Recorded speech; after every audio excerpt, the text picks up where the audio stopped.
Let me go ahead and take roll for the morning. Mr. Stilwell and Mr. Sharp, good morning. All right, Mr. Williams, Mr. Steele, Mr. Adams, Mr. Pines, good morning. Ms. Haltwinger, good morning. All right, Mr. Kendrick and Mr. Weinstein, good morning. Mr. Ewing, Mr. Matthews Sr., good morning. All right, Mr. Nichols and Ms. Westmoreland, good morning. All right, Mr. Ryan and Ms. Abbasi, good morning. All right. Okay, Mr. Brown, Mr. Atkins, Ms. Hilton, and Ms. Knight, good morning. Good morning. All right.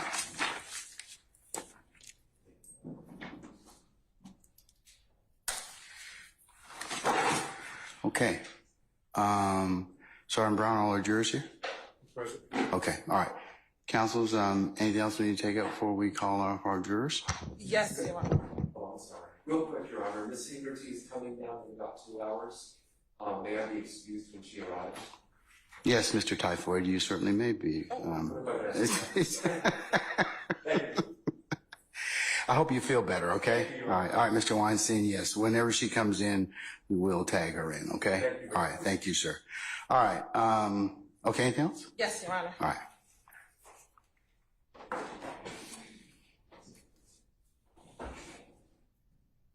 Your Honor, given Mr. Copeland's testimony last week, the state does intend to play his interviews beginning today until whenever those interviews finish, at least for the January 11th, January 28th, February 20th, and February 21st interviews. Last night, the state sent over redactions as relates to the June 10th interview, which I believe defense counsel may have some portions that they also want to have redacted. And so the state would ask that we can move forward today with the first 4 interviews. We'll see where the day leads. And then tomorrow have some litigation if necessary regarding the June 10th interviews. Are you talking about the interviews which occurred where? Back in 2015 at Atlanta Police Department, which the state believes could enter based on Mr. Copeland's testimony that everything he said in those interviews were lies, that he said anything that he wanted to say in order to get out of that interview, that we are impeaching him by contradiction. Okay. And playing those statements.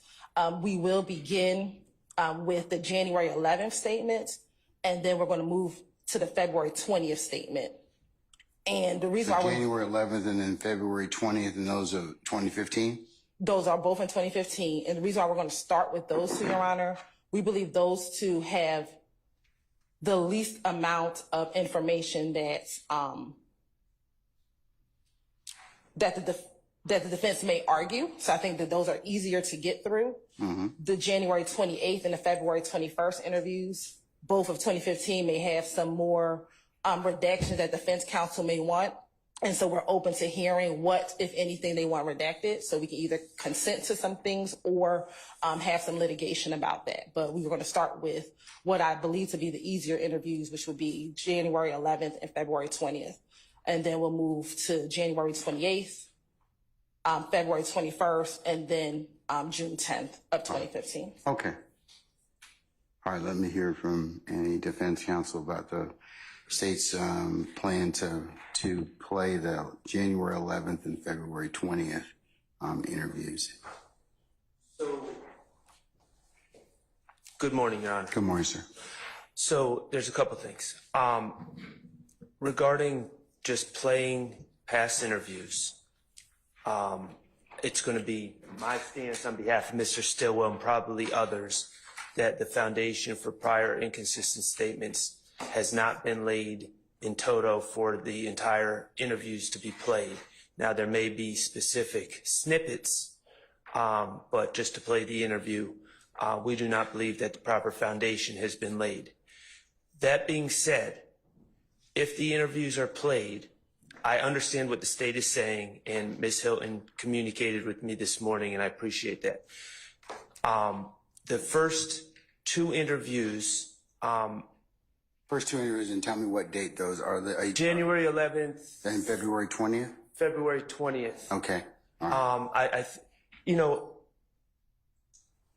so those are interviews, and quite honestly, I've been focusing on the June 10th.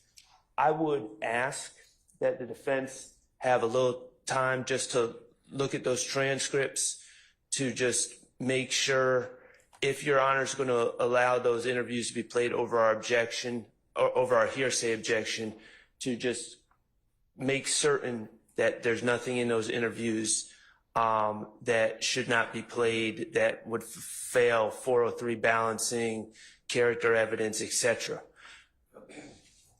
As we look forward, just for planning purposes, I have not, we were just sent the proposed redactions in a form that we could open them from the state. The June 10th interview, if it's allowed, is very problematic as far as Mr. Copeland talking about things he doesn't have personal knowledge of, talking about hearsay, bad character. It's just a very. I think they want to litigate that separately. Well, so tell me about they're saying it's going to take a minute to get through the June 11th and February 20th interviews. And I understand that.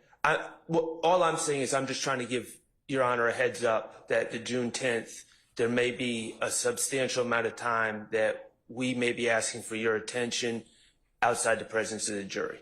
I'm just trying to give the court a heads up on that. Okay, but yeah. So I think the state said that too. So okay, there's not any disagreement about it. So the first two interviews, I would just ask that the defense team be allowed. I don't know if the state is planning on going into it right now. If they are, I would ask that we be given some time to just review it, because we were not anticipating this morning, and just comparing our notes to see if we have any objections. Well, I think that. Well, let me just correct you, Ms. Sharp, just a second. Friday, the state did tell you that they planned on playing those two. At least they planned on playing those particular interviews in total for impeachment. They said that up at the bench on Friday. Okay. So you had all weekend to kind of go through that if that were the case. It's not like they're playing hide the ball. It's not like, given the current testimony so far, that wouldn't be probably a realistic possibility. Well, I mean, we do have our objections, or I have my objections to that. But again, Your Honor, I would just ask that the defense attorney be allowed to huddle up and figure out, because I'm up here, but I'm not necessarily speaking for everyone, and I'd like the opportunity to communicate with counsel for the other defendants. How long you had the January 11th interviews? You had them. When were they? Probably. I mean, it's not Judge. Just to be clear, it's not a matter that I haven't watched them. I've probably watched them 24 times. Okay. But it's just a matter of having the transcript pages where there's problematic issues. Okay. And again, Your Honor, I haven't looked at what the state's redactions are. They sent something at 11 o'clock last night with proposed redactions. It wouldn't open, so they resent it this morning, probably, 20 minutes ago. So I haven't had a chance to look at their proposed redactions. And Your Honor, to be clear, the redactions are for the June 10th interview. Okay, see. The state believes that, again, for the January 11th and February 20th, we don't have any redactions for those two. But again, we're open to hear whatever. Right, let me ask you another question. Mr. Sharps indicated that it doesn't believe that the foundation has been laid for prior inconsistent statements. You want to address that? Yes, Your Honor. We're not asking to bring this in for prior inconsistent statements. We're asking to bring it in under 24-6-607 and 24-6-621, which is impeachment by contradiction, in which a witness may be impeached by contradiction in several ways, either close questioning, and I'm reading, Your Honor, from Carlson's on evidence, page 265, 8th edition, page 265. A witness may be impeached by contradiction in several ways, close questioning to elicit concessions of error, 2, questioning the witness about the substance of implication of evidence already produced during the case, confronting the witness with his or her own contradictory prior statements. And that's what I want to focus on, Your Honor. Mr. Copeland testified repeatedly during trial last week that everything he said in those interviews was a lie, that he was just saying whatever he wanted to say in order to get out of there, that the officers were pressuring him to speak about Thug, that in the first interview, he did not come down there on his own. He only came at the request of law enforcement.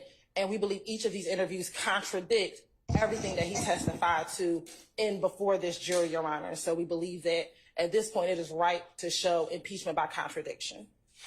Well, and if there's certain things that are said that indicate that the officers did not pressure him about quote unquote thug or things like that, that maybe fall under contradiction. But playing the whole video, it's like they're saying he said he lied, and we're bringing this to as contradiction, evidence of contradiction, but that would be assuming that he's telling the truth in that interview. It doesn't in and of itself facially contradict anything he's saying. He's just saying he lied. Ordinarily, you'd be right. It would be impeached as to specific things. The challenge in this particular circumstance is that Mr. Copeland's repeatedly said, I lied about everything. And I lied I told a lie as to what would get me out of this. So I think under those circumstances, this is kind of the broadening of it because of his testimony. The entirety of that particular interview is probably going to be admissibly played. You know, respectfully, over your objection. I understand, but this is a problem that was created by the state, and they're trying to. Just slow down. How did the state make this a problem when the witness testified, not just once, but repeatedly over the last several days, that he has lied about these particular interviews? He was lying because he wanted to get out of this. He told these people anything that he thought that would work. And so that's kind of the predicate. Ordinarily, sir, I would agree. I would totally agree with you, but I don't think the state set this particular witness up for that particular saying. He said it more than once. Okay, I'd like to answer your question about how the state set this up. The state, we know that the state met with Kenneth Copeland. What was it, 2 weeks ago now? We know we were arguing about whether his attorney was alerted, etc. They met with him, I guess, in the courthouse. I don't know. We know that they met with him. Unlike every other witness, they've done this with several of the people that are alleged to be associates of our clients. They have been asking about statements from 10 years ago, and they intentionally have not allowed not afforded these witnesses an opportunity to review their past statements prior to testifying. So they want to play their past statements. They want, I don't recall. And so they bring these gentlemen in, ask them about statements that were made 10 years ago, and have never given them an opportunity. We know that the state, they're thorough. We know typically in trial, when the state is calling a witness, they say, hey, we want you to come into our office. We want you to sit down and review what you said in the past. And they do that regularly in trial prep. They have chosen not to do that for Kenneth Copeland. They chose not to do that for Trontavious Stevens. They have chosen to keep these gentlemen in the dark and then ask them questions about statements they allegedly made 10 years ago. And when the gentlemen say, I don't recall, which is pretty understandable, then say, we get to get in their prior inconsistent statements. We get to get into impeachment by contradiction. That was their choice. They should have let these gentlemen review their statements before taking the stand, and we probably would be in a different place. So that's why I'm saying this is a bit a situation that they created. It was strategic by the state, and they shouldn't benefit from it. Okay. Yeah, I'm going to respond to that. Madam? No? Yeah, go ahead. Your Honor, Mr.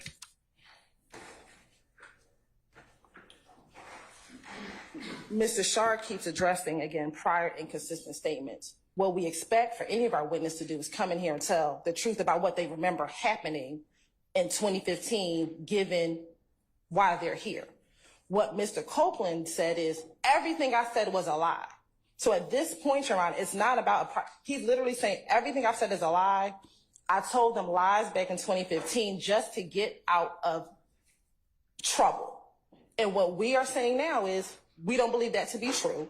The jury can make an assessment based on his trial testimony and what he said previously, and determine by his body language, by how he testified, by how he spoke to law enforcement about what was asked of him, how he responded, whether or not they believe that everything he said previously is contradicted by how he acted in court. And so again, Your Honor, Mr. Shar is focusing on prior inconsistent statements. Again, we're impeaching by contradiction, meaning what he said in court is distinguishable from what he said previously in 2015, one, outside of the presence of these individuals, and how he testified, which was that line of questioning that we asked of Mr. Copeland. Okay. Anybody else wish to be heard on this issue? Mr. Steele? You can come to the podium, sir, if you'd like. Maybe it'll be easier for you, but...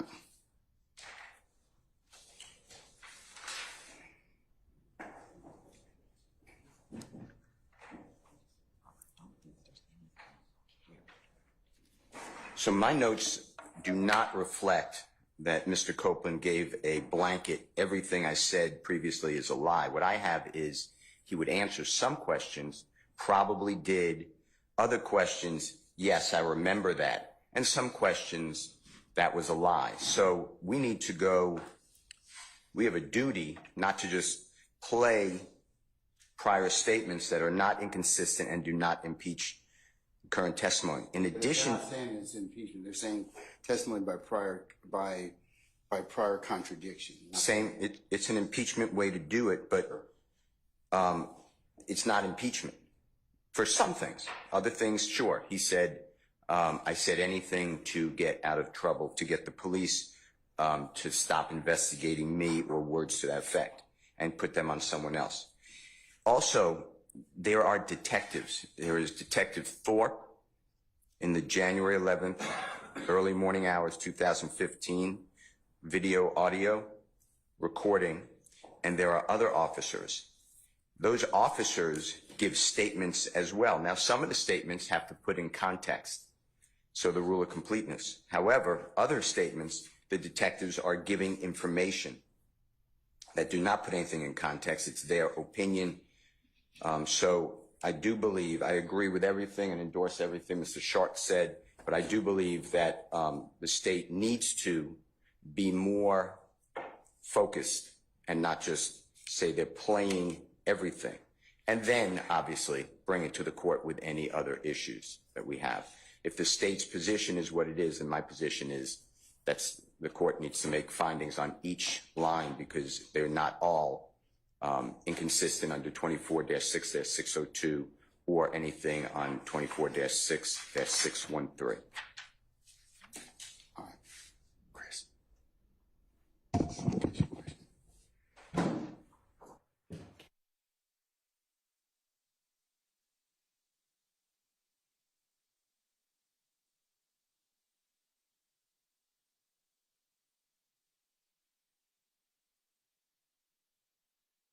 I was asking Ms. Weaver just to see if she could find that particular part of the record on Friday. So we're going to see if we can search for that.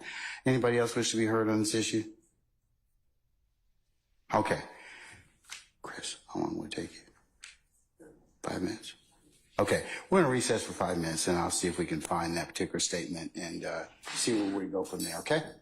All right. We're going to recess 5 minutes.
All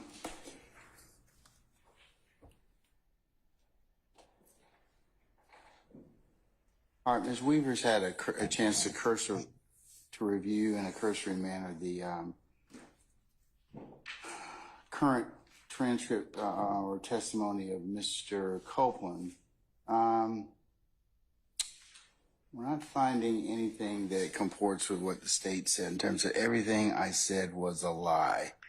All right, the closest that I have, and I'll include this, is her email to me as the next court's exhibit.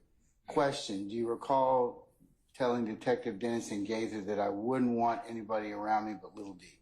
Answer: I probably said that because I was trying to run a play on them, but I don't remember what was said. Question: back in. Anytime they question me, like I said, you keep asking me about what I supposed to have told them. Anytime they question me, I said whatever came to mind or whatever I thought of in that split second. So I don't know what I said to them. Question: do you recall telling Detective Gaither and Dennis, quotation mark, I really must have my trust in him, close quotation mark, speaking about Little D? Answer: you said I really had my trust in him? Question: yes, yeah. Answer: no, man, go ahead. Question: and that Little D ain't never going to turn his back on me? Answer: I told you I was trying to tell them whatever they would have went for because yeah. Question: you recall telling detectives in those interviews that you were just trying to get out of jail, so I'm going to tell you all what happened so you can check it and I can get out of jail? Answer: yeah. I told the investigators what I remember. I think in one of the interviews, they was locking me up and my child's birthday was coming. And when they got me, I said, listen, man, whatever you all want me to say, I will tell you right now. Just tell me what to say and I'll say it. Tell me what you all want to know and I will tell you. So if they would have asked me about President Trump, I would have told a story about Trump. If they would have asked me about you, I would have had a story about you. Whatever to convince them that I ain't doing nothing, it wasn't me that's what my intention was. So when you're asking me about interviews, I keep telling you, you keep asking me step by step, by step, by step, by step, by step, by step, by step. This is what I did. When they got me on this day, I was going to jail. I tried to come up with something to tell them. That's why I can't tell you what I said. I was making it up.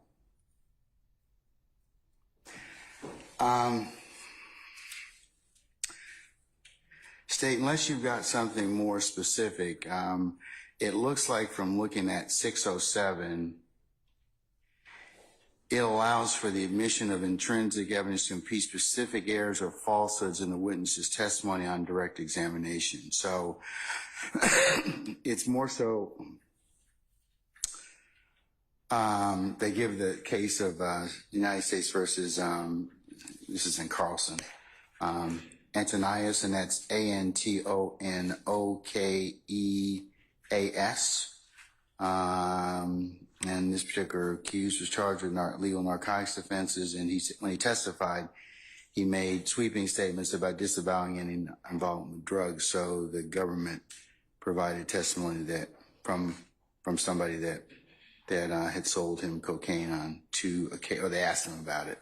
Sold him cocaine on 2 occasions. So if you open the door, I don't think, which is what I think you're trying to tell the court, but I don't think it's quite broad enough. I haven't found anything in the transcript that indicates that what you said, everything I said was a lie.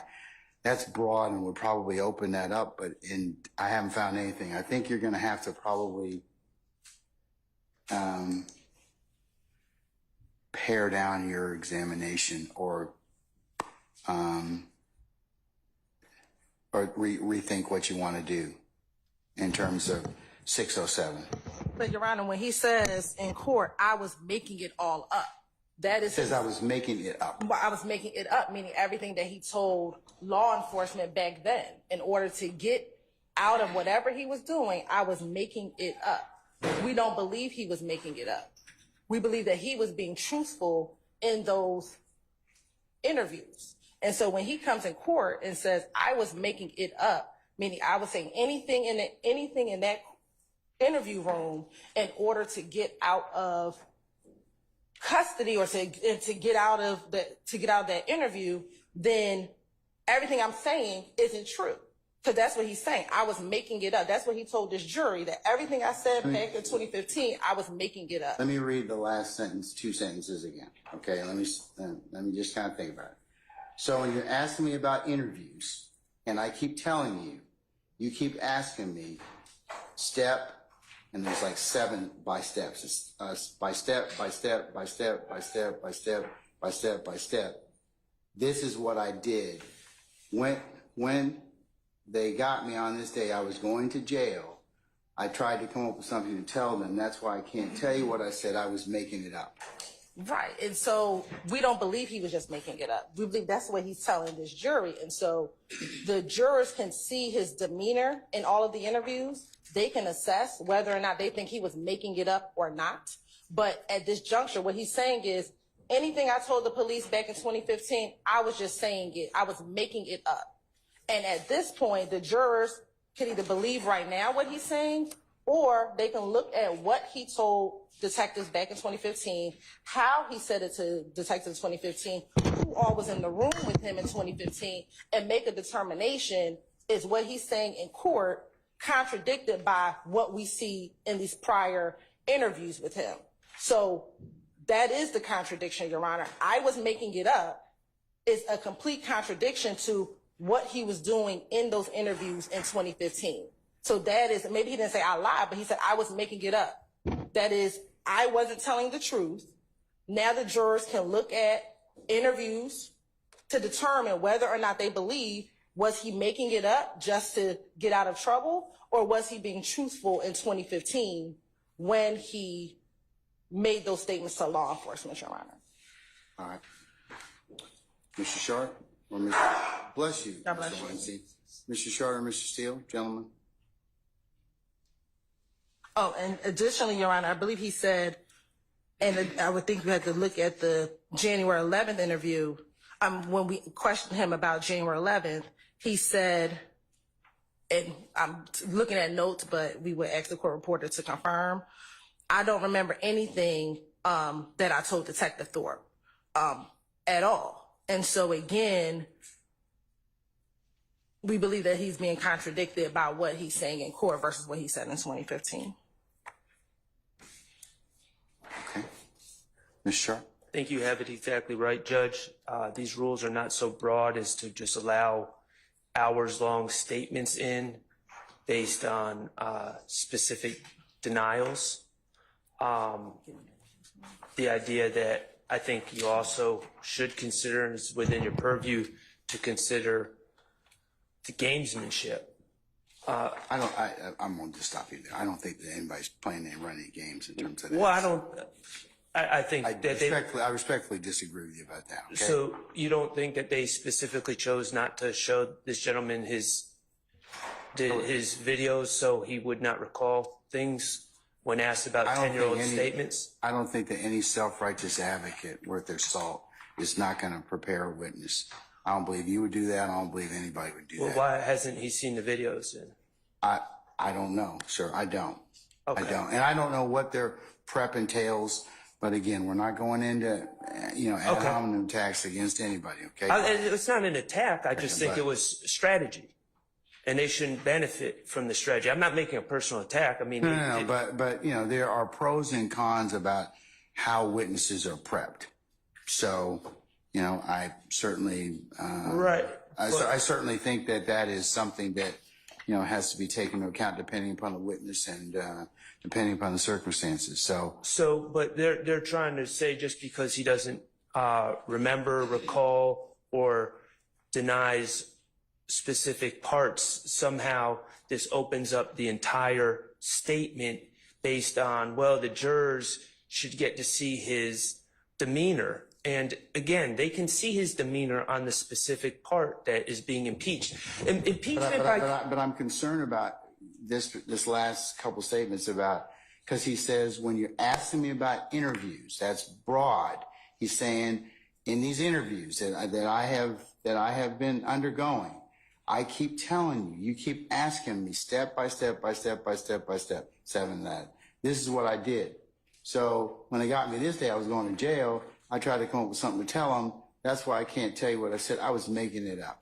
In my observations, he's frustrated because he doesn't understand the rules of evidence. He doesn't understand that the state was trying to lay a foundation for prior inconsistent statements. But just because he's frustrated and doesn't answer the question, and it, quite honestly, is non-responsive, that doesn't mean the foundation was laid. They still have to lay the foundation. The impeachment and or the prior inconsistent statement is a collateral consequence of what the witness testifies to. If the witness gives pretty straightforward testimony, then there's no need to go into any of the other things about in prior inconsistent statements or impeachment by contradiction. It doesn't come into play because there won't be anything for them to kind of, bring out. So it depends on the testimony of the witness as to whether or not we even broach the subjects of impeachment or by any means or method. And what I think maybe the advocates aren't doing the best job conveying to Your Honor. The first two statements are pretty straightforward, okay? But as we move on, these statements are very wide. Are you talking about the statements on January the 11th and February 20th? They're pretty straightforward and pretty compartmentalized, fairly compartmentalized about what they talk about. I'm going to use June 10th as an example because, I mean, this is going to come up again and again. Okay, but I don't want to talk about June 10th. Well, I don't want to set a precedent we haven't kind of covered that. I have a jury that's sitting out here. I want to kind of see if I can go forward with that. Okay, well, so that's my intent at this point in time is to see whether or not I can make an agreement, or not make an agreement, but I can make a decision as to whether I'm going to allow the state to play these two interviews. Okay, well, I'm just trying to make it clear to Your Honor. We can go into argument about that because even the state has told me that we probably will need to have some discussion about that. I don't, okay? Your Honor's going to rule. I agreed with Your Honor's analysis initially. Your Honor's going to rule how Your Honor rules. I just want to be clear that all of these statements are not the same, and any decisions made about the first statements should not be. Yeah, I'm just talking about the first two right now. Okay, so I'm going to stand by my objection on hearsay grounds. Sure. And I think I speak for all my co-counsel or co-defendant counsel regarding that. And Your Honor will just, it's a call that you're going to make, and we're going to have to deal with it. But that's our stance. Mr. Steele, anything else, sir? Okay. All right. And we agree, Your Honor. Anyone else? Mr. Harvey? Yeah.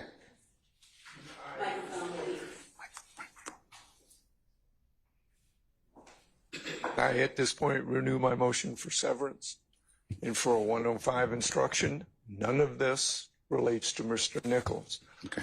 So I know you gave me a continuing objection. I want to renew it every now and then. We'll get into a position where there is a great deal of evidence that's coming in, none of which impacts Mr. Nichols. All right, sir. So noted. Your motion for severance and your request for a 105 instruction. I'm still going to deny it. I'll give you a continuing objection. All right. State, were you going to say something else, madam?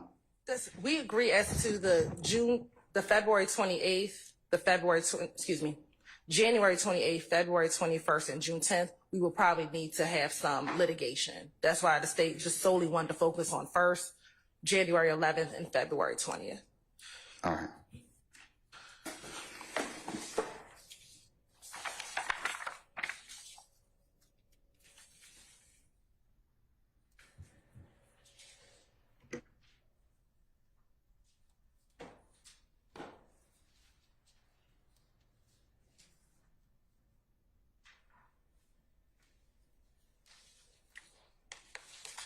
Does the state have any case law you'd like me to rely upon? Either the and defendants, defense counsel as well. Is there any case law you'd like me to look at?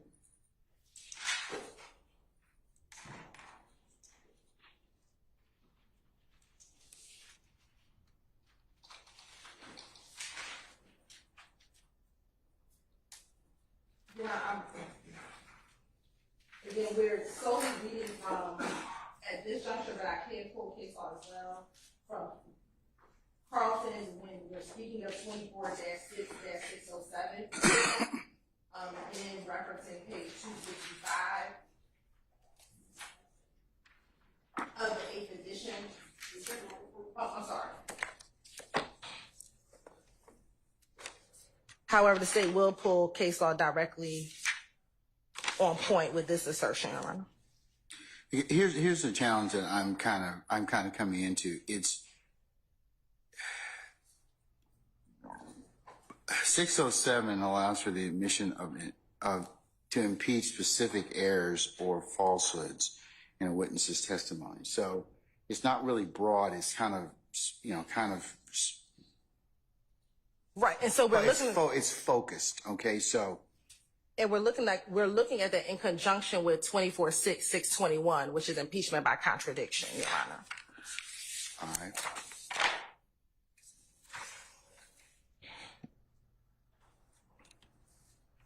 And what 24-6-621 states is a witness may be impeached by disproving the facts testified to by the witness. So when he says in court, I was just making it up, we believe that we can now show this interview, these two interviews specifically, that he's not just making it up, anything that he says. We talked specifically in the February 20th interview about snitching. And he says, you know, Tay's not the one who shot me. Matter of fact, he emphatically says, I know right now, I think he may have sworn his daughter's life that Tay did not shoot him. However, in the February 20th interview, he tells his girlfriend in a private conversation, well, not private, but in a conversation between the two of them, I know who shot at me. It was Tay. And so we questioned him about that instance as well, in conjunction with what happened with him, his daughter, and his child's mother. So again, both the January 11th interview, as well as the February 20th interview, is a complete contradiction to what he has said on the stand last week, Your Honor.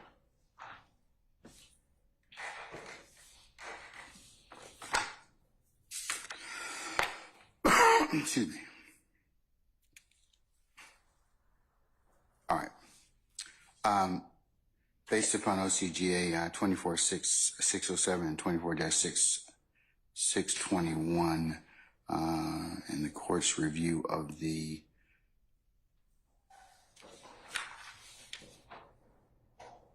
witnesses, Mr. Copeland's testimony thus far, I'm going to allow the state over objection to play the interviews on January the 11th of 2015 and February the 20th of 2015. I will give all defendants a continuing objection as it relates to those two interviews. Those are the only two we'll take up at this point in time, and then, as we mentioned, we'll take up the other ones a little bit later. Okay? You're right. I do have a case for the record before they testify. All right. The case is going to be United States versus Courtroom, Carthen, 906. Is it an 11th Circuit case? Yes, Your Honor. Come on.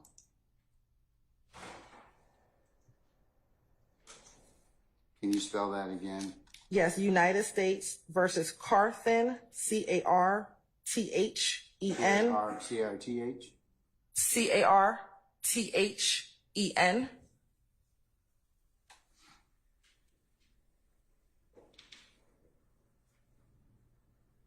This says it decided January of 2013? 2018. 2018. All right. You need to give me the citation. Go ahead. Sure. 906. Hold on. Go ahead. Federal 3rd, 1315.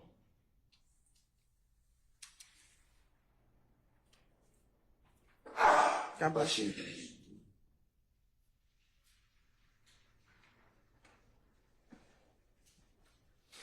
And has impeachment by contradiction occurs when a party offers evidence to prove that a fact to which a witness testified is not true.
Where in Carthon are you directing me to?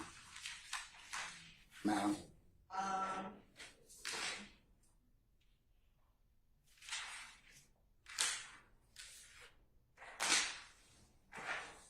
906 F 1315, is that what you're saying? Yes, and let me see.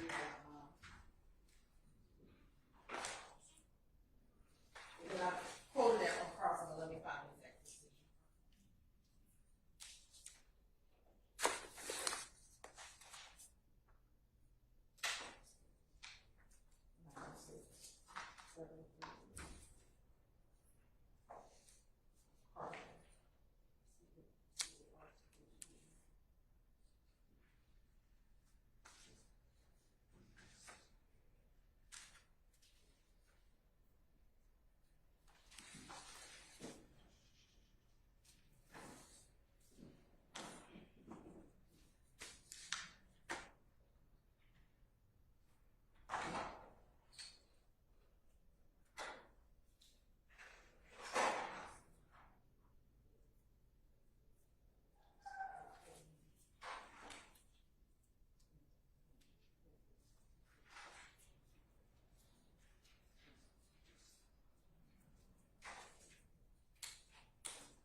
Oh, Your Honor, I think that's in the concurrence. By Judge Pryor.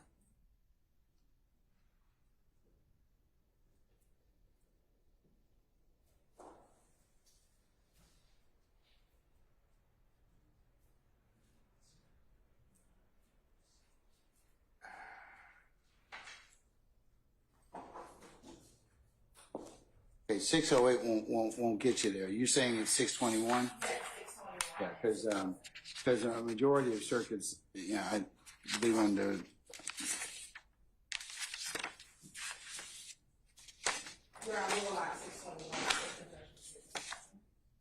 All right.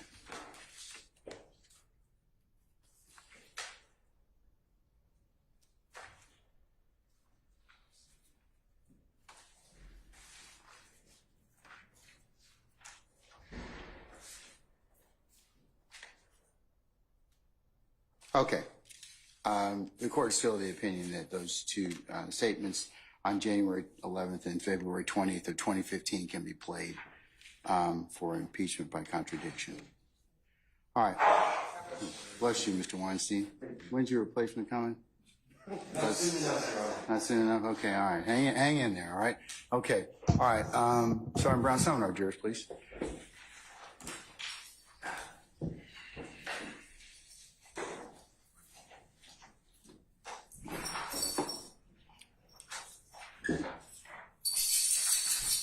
Have you already gone to get Mr. Copeland?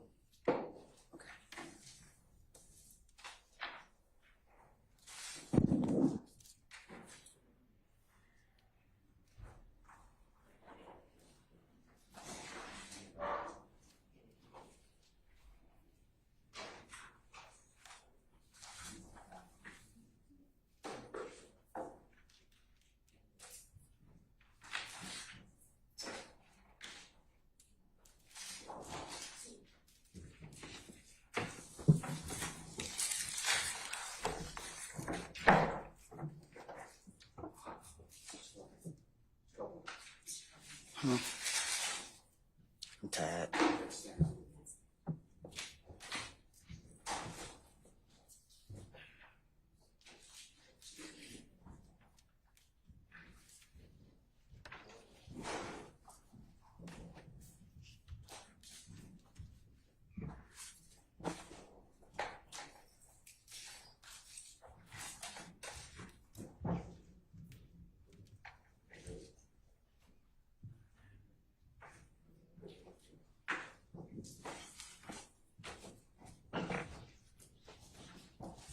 All right, ladies and gentlemen, please be seated.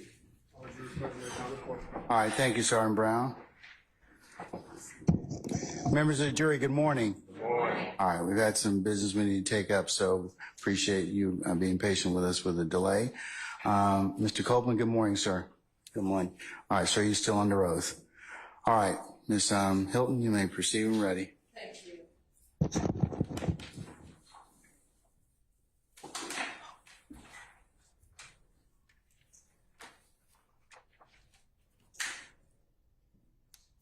Good morning, Mr. Copeland.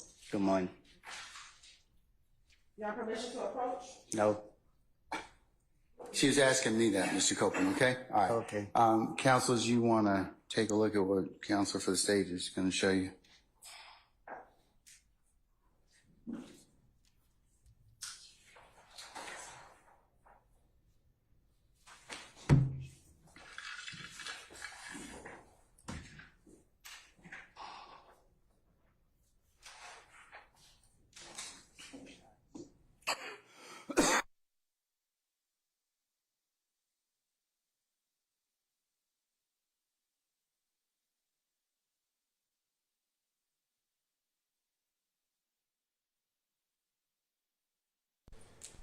You have permission to approach?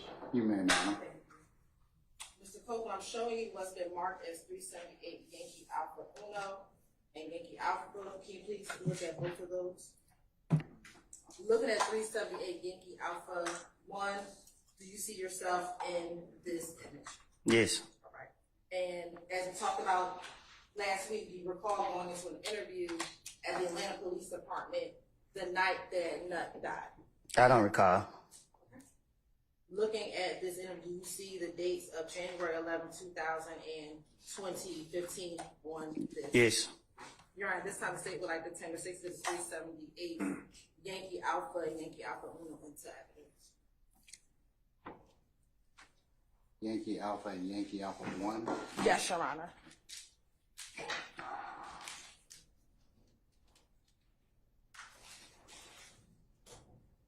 Any further objection to states 378 Yankee Alpha or Yankee Alpha 1, other than has it been stated already?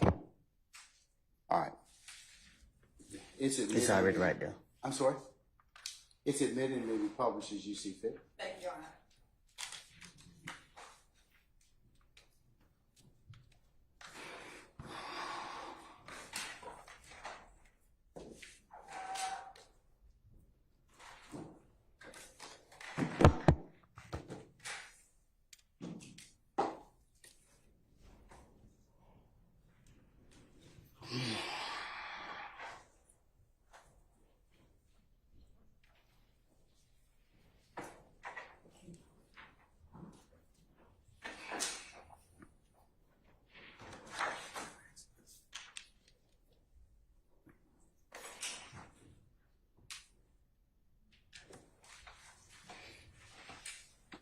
And Your Honor, we're going to fast forward to 2:59:18 when the interview begins.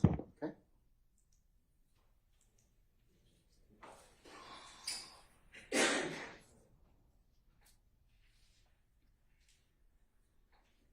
Or we'll start at 258-34.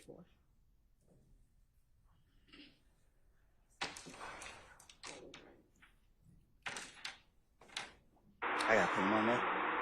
Sure. Yes. Madam, you're playing just for the record, you're playing what? We start at 258-34. Of which exhibit? This is 398 Yankee Alpha. 378 Yankee.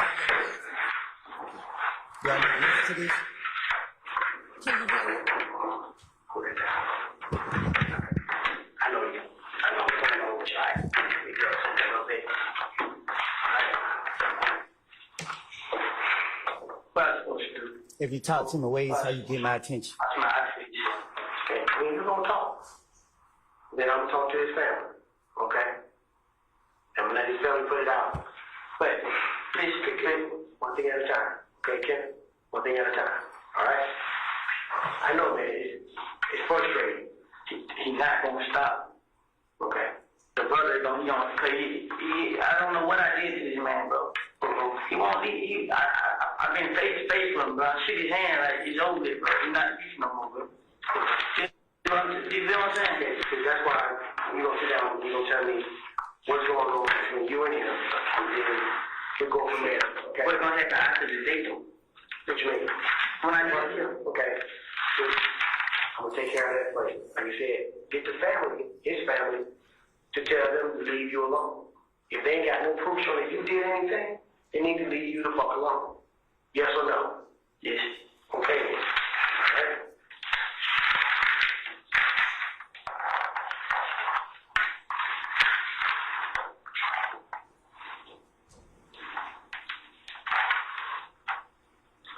Today's date is January 10th, 2015. Time is approximately 0300 hours at 3 o'clock a.m. I'm here with Mr. Kenneth Copeland. Yes. And Mr. Copeland, can you give me your date of birth, sir? July 25th, 1991. July 25th, 1991? Yes. Okay. You got the middle name, Mr. Copeland? Xavier. Xavier.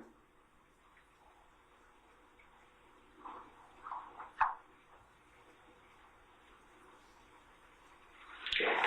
This is a reference to the homicide investigation of victim name of Donovan Thomas.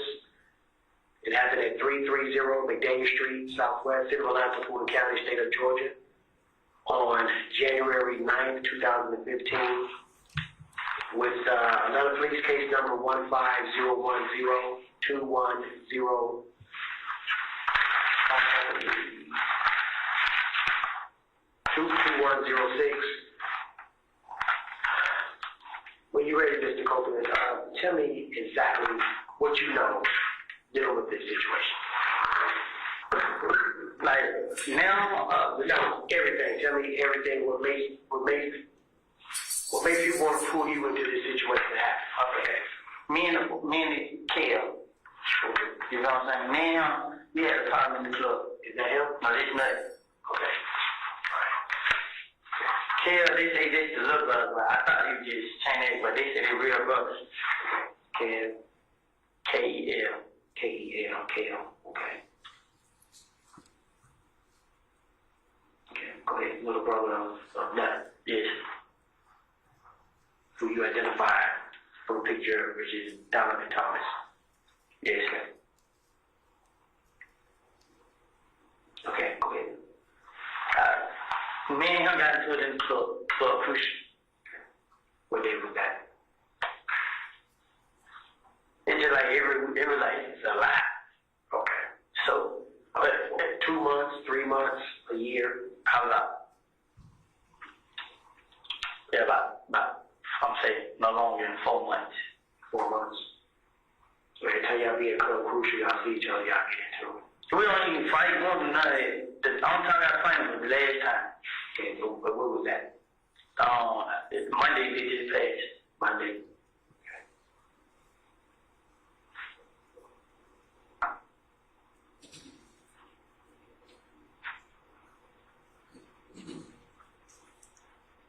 Okay, go ahead. So, all the time we get into that club, it don't mean that. They shoot birds. know what I'm saying?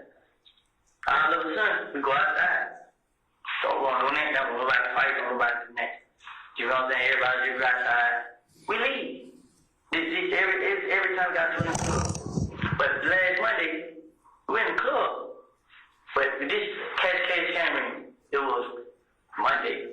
I think it was Sunday before the Monday. But if it wasn't that Sunday, it was the Sunday before that week. Me and Kel, I seen Kel outside. So I'm like, hey Kel, let me holler at you. So as me and Kel standing right there, we talking. We talking about everything we gotta get each other. So as we talk, we like, it's over with. They challenging cover me. So we like, it's over with, we ain't beefing no more. So Kel, all right, but he wanna talk to Doug and see what Doug has to do with it. So like, man, Doug ain't standing there jump up, you know what I'm saying? He ain't into this. So he like, how you wanna talk? So him and Doug talk. Whatever said there, I don't know. Next thing you know, Monday come, I'm in Cushion. As I go to Cushion, I pull out my money. I'm on stage, I'm flashing my money to all the girls standing around. I'm flashing money. So I get on the stage, I'm flashing money. Kel, and his whole walk up on me. So I look at him, he's like, what's up, bro? I'm like, what's going on, y'all? And he ain't saying that, so he just looked at me. So I'm still flashing money. I'm laughing, I'm playing with everybody. So he was like, hey, what's up? I'm like, what's up, bro? He's like, Doug still want to pay for his window. Like, I guess so, bro. But he in the club. Like, go talk to him. You know what I'm saying? So Kel, like, he took his necklace. He put his necklace inside. So I look at it. I put money in my pocket. So when I put money in my pocket, I walk out. You know what I mean? I walk over here. I look at him. So he turned around. He tells somebody something to ear. So I walk towards the kitchen. When I walk towards the kitchen, all of them walks behind me. I was by myself. So when I get to the kitchen, I see everybody walk behind me. I try to turn around and go back to the stage. Kel punched me in the back of the head. So he punched me in the back of the head. He pushed me to the ground. He tried to go in my pocket and get my money. But as I hold on to my money, the other guy punched me all in the face. But I didn't care, I was holding on to the money. So as they punched me, I get out of it, I run. So they say everybody, some more guys, they knew me, they can't help. So they fight. We goes out the club. We got outside the club, Bless J's like, I'm like, Bless J's like, what's up? I'm like, wait, how did they jump on me like that, bro? I try to take my money. So DJ? Yeah. The rap DJ? The rap. So I'm like, y'all, so Bless J's like, I ain't got nothing to do with it. You know what I'm saying? So,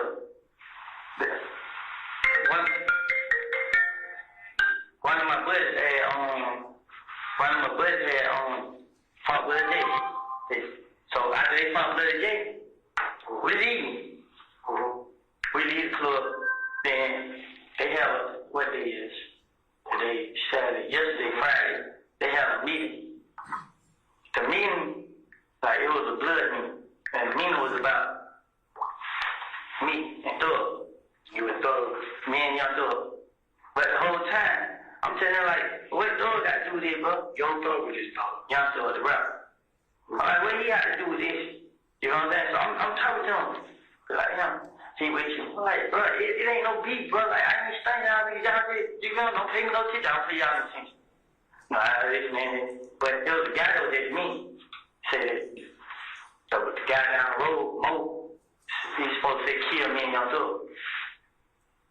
So I asked, I got 10 minutes on my phone. I text my phone like, hey, bro, y'all gonna kill me and Doug? And I put a letter say, like, ha, ha, ha.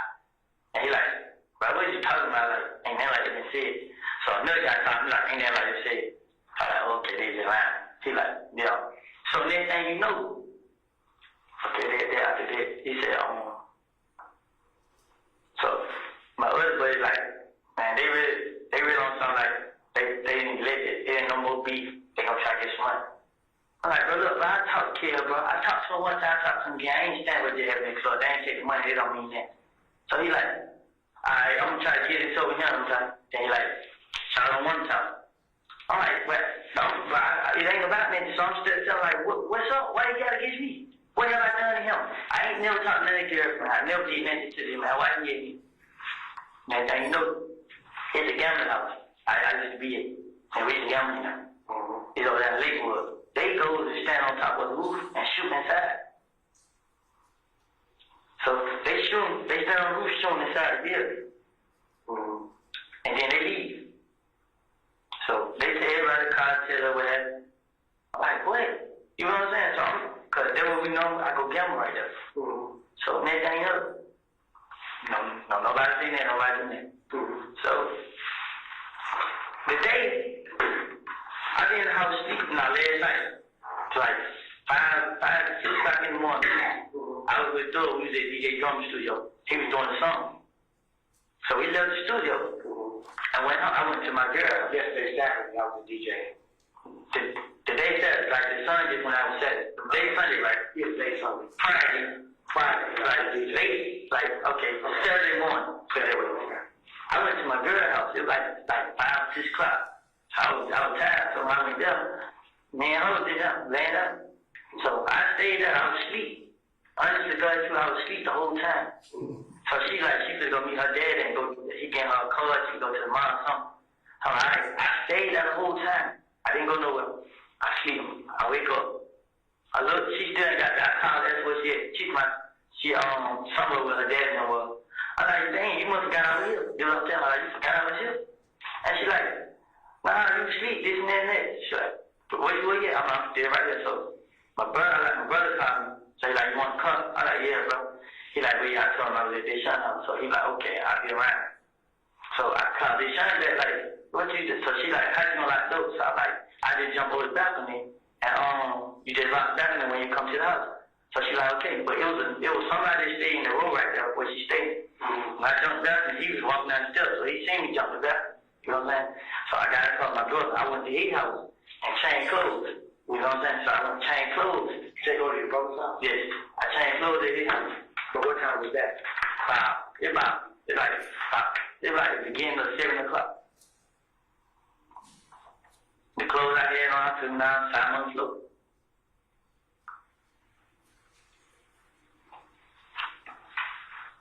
I got the car.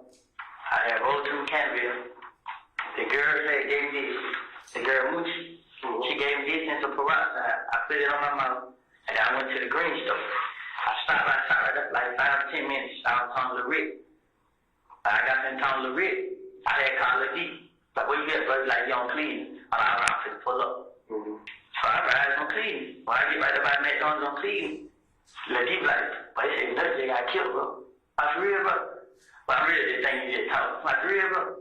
Like, yeah, so I'm like, dang. So I like, what happened? He like, well, he did call and said. So I'm like, damn, bro, you gonna say I did this first time? I'm like, damn, you gonna say I did, bro. He like, shit. Before no, you ain't do it. So I'm like, shit, who is he? He like, he don't know. You know what I'm saying? So I'm like, all right. So as I leave there, most of them call me like, well, you know, they talk to my me and him, shot them on nothing, most of them. They like, they say me and him did. You got know from Moto? Yeah, Moonk. Tnook, I think.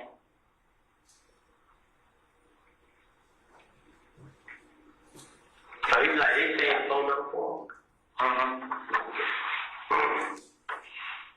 So were you and him riding around earlier today?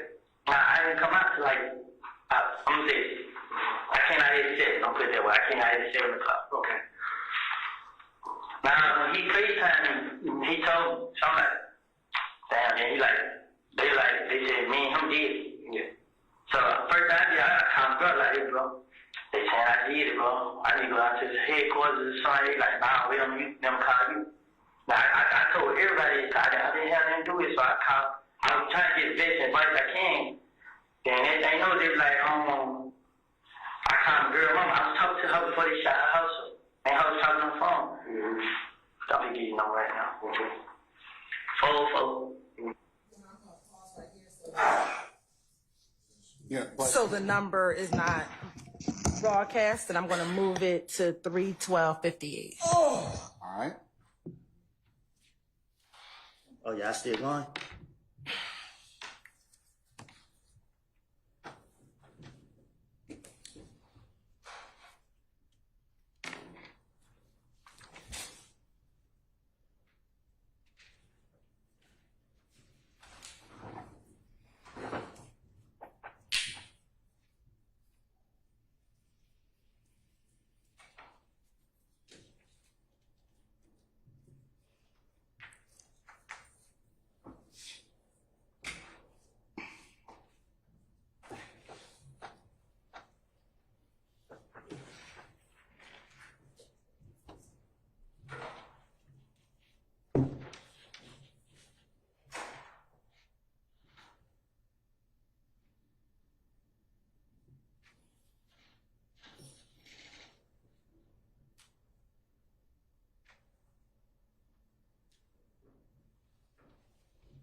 And we're going to start at 3:12:59, Your Honor.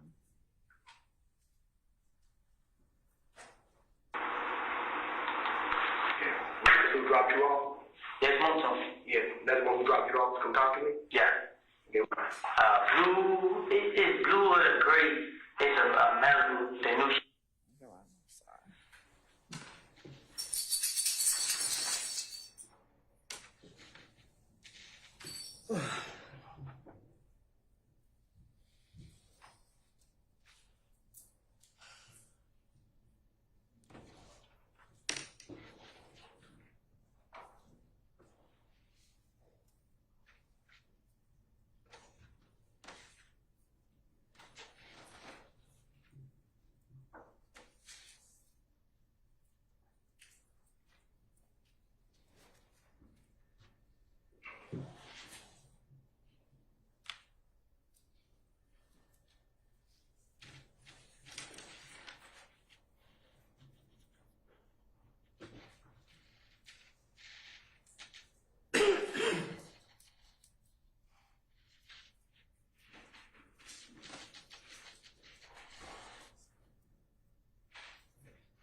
Court's indulgent, waiting for it to feed through Zoom, Your Honor. I'm waiting for it to feed through Zoom and get larger.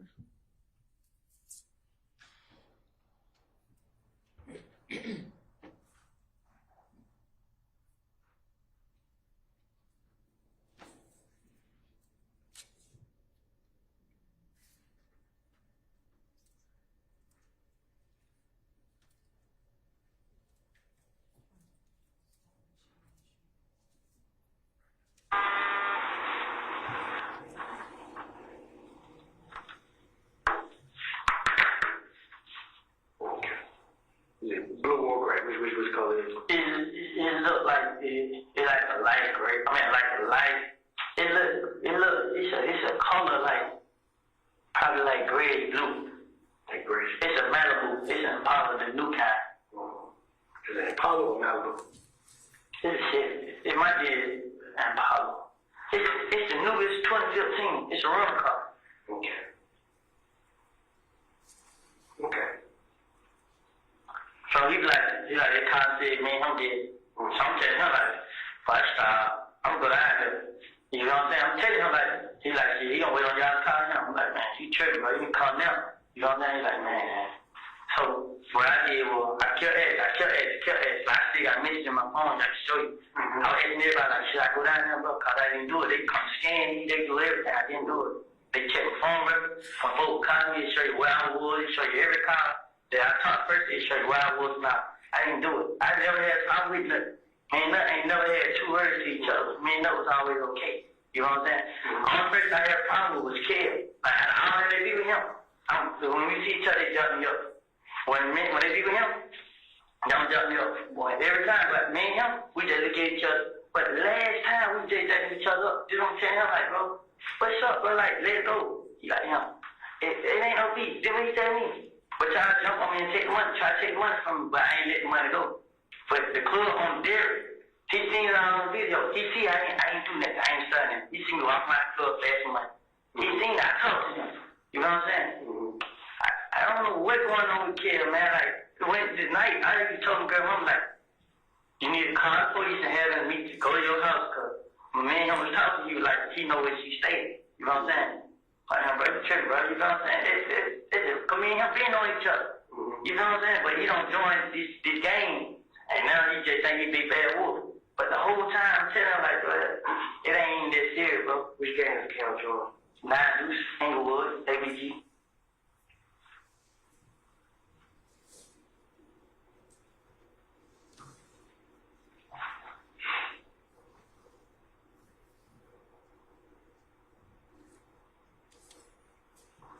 That's Bloody J's group, ain't it? Did you know Gangster? You know Gangster? You know. Oh, you said, is he a gangster? No, I said, do you know his partner, Gangster? Oh, no. Bloody J Gangster. I think they said Bloody J, Clay County. Short, stocky, mustache, Yeah. beard. Yeah.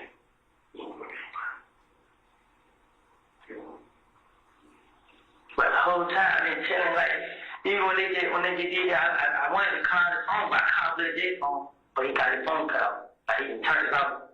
Hey, I was trying to tell him, but I didn't do it, bro. Yeah, but he got it off. That's okay. I'm like, him, bro, I ain't, but he ain't answer. I think calling the other person I know, but I was like, man, ain't no use, but they haven't tried for house, bro. They gon', like, they know what they know my sister house. She ain't answer the phone now, trying to tell her to get out. She ain't answer. They know my sister stay like, I was cool with them at first. When Thor blowed up, Thor started letting me hang and put me out in his songs and videos. And it just seemed like they got jealous, man. I honestly, bro, I never did nothing to kill, bro. I never, bro. I ain't lying, none of that.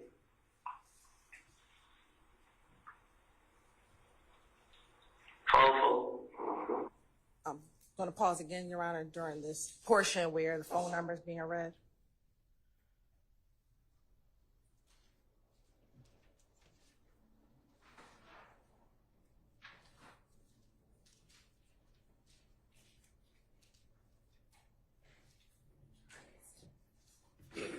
And for the record, we stopped at 3:17:11, and we're going to fast forward to 3:17:20.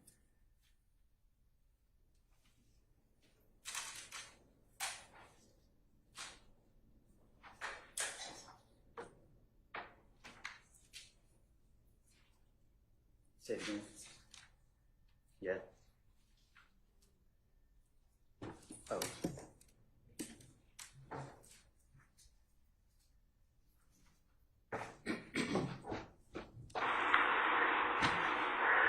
You reached out to your brother earlier Saturday about the house or get his car or whatever. Okay. And y'all pretty much to catch up until around 7. You know what I mean? You and your brother to catch up to around 7, right? Your brother gave you keys to the car. Yeah. Okay, I was in the house. Okay. I called Deshaun. Your girlfriend's house or Yeah, I was at Deshaun's house. Man, like, we stayed together until she put me up on Mulberry Avenue. Come on, yeah. Courtroom, yeah. So, when I woke up, I see she went back and it was dog. I called her like, I say, what time I call? I called her. She like, oh, this and that. I'm like, man, you must have got on still here. Mm-hmm. And she left because her dad was going to get her a car, right? Yeah, she left early. Let me tell you exactly what time I called. You called her at 6:20? Yep. That's the first time I called her. It was 6:20. And then after I called her, I called my brother, and it was at 6:28. No, my brother called me at 6:28. Ain't come and call.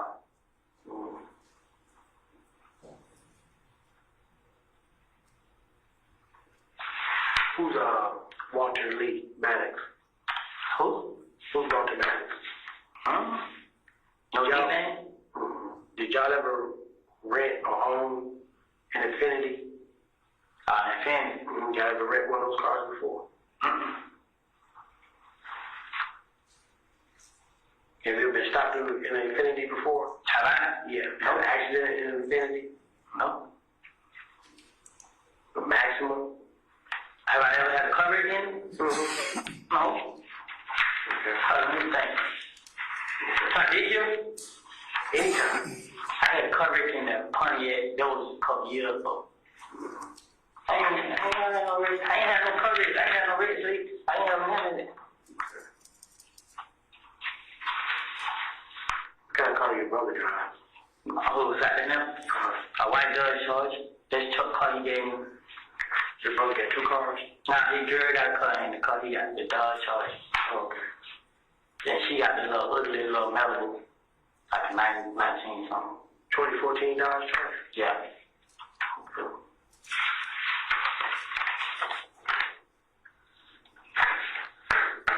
White? Yeah.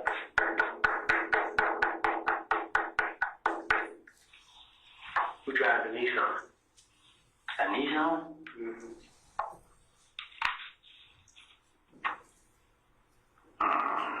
What color? What color is it? Gray. I like that one. Nissan. Okay.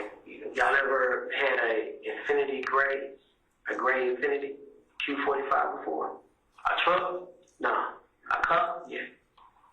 Not that I know of. Okay. I asked your brother, maybe his car.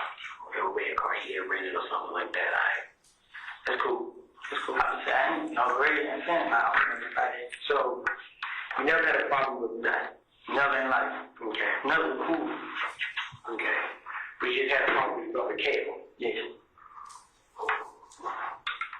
Describe Kale to me. Show you a picture. Is he tall? No, he's about this, like, kind of stuck.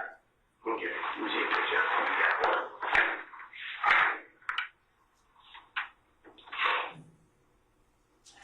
You said it was more talk that dropped you off? Yeah. So what kind of car most of them drive? And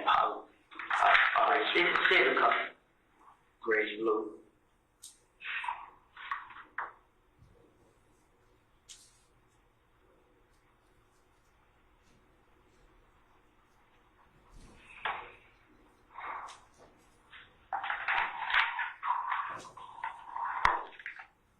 This the Camaro right there. This is the way it goes out at night.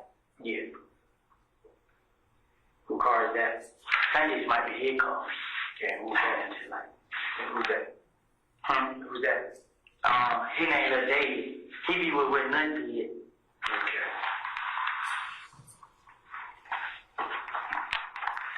So, little Dave know where your girl mom lives. Like, she stays in the neighborhood. They from somewhere. She stays in the neighborhood. It look like he took care of his page. I know somebody else who got him on. What his name is? What his name is? That was Pluto. ABG Pluto.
Seen video right here, but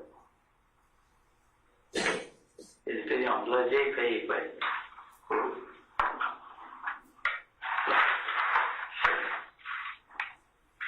it keeps stopping. I'm gonna take a picture.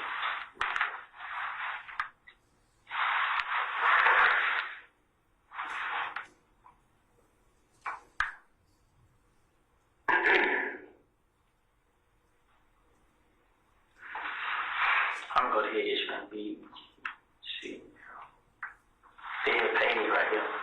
They're private. Okay.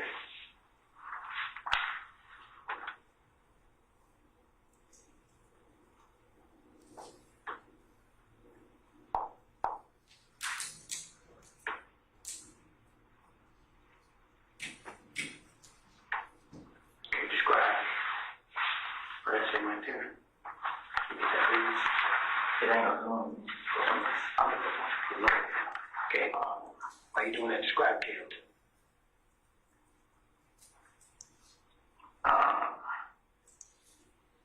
Look on that page.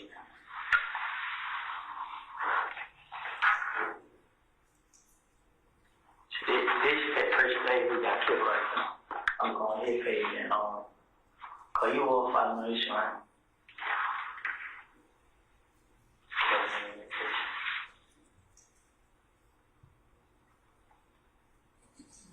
He got a picture I just seen.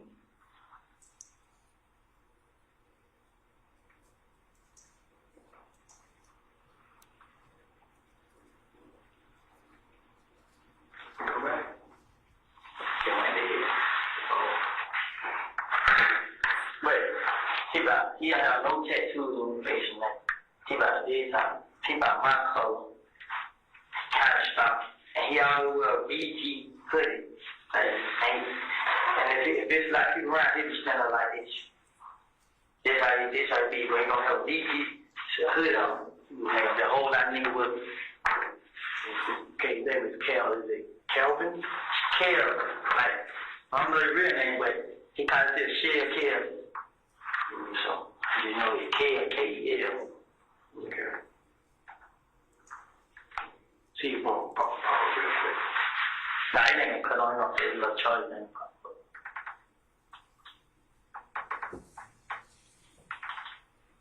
Yeah. Just put on charge, take about 5 minutes, come back on. So we got charge these. Let's see, we got one of the office, okay? All right.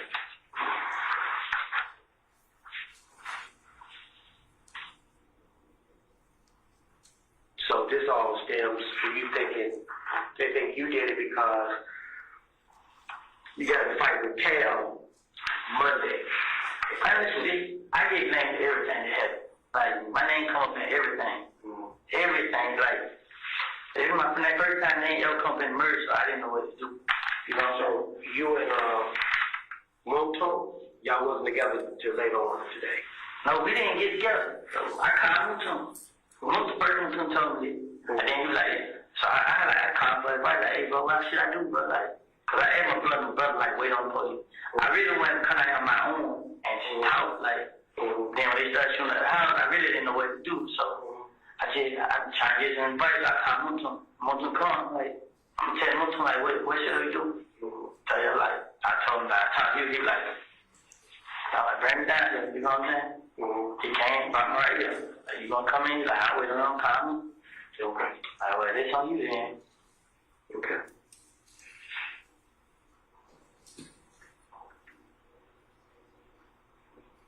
Give me a minute, right back to Sam. But okay, I feel you on this part, but Okay, go ahead. I did this.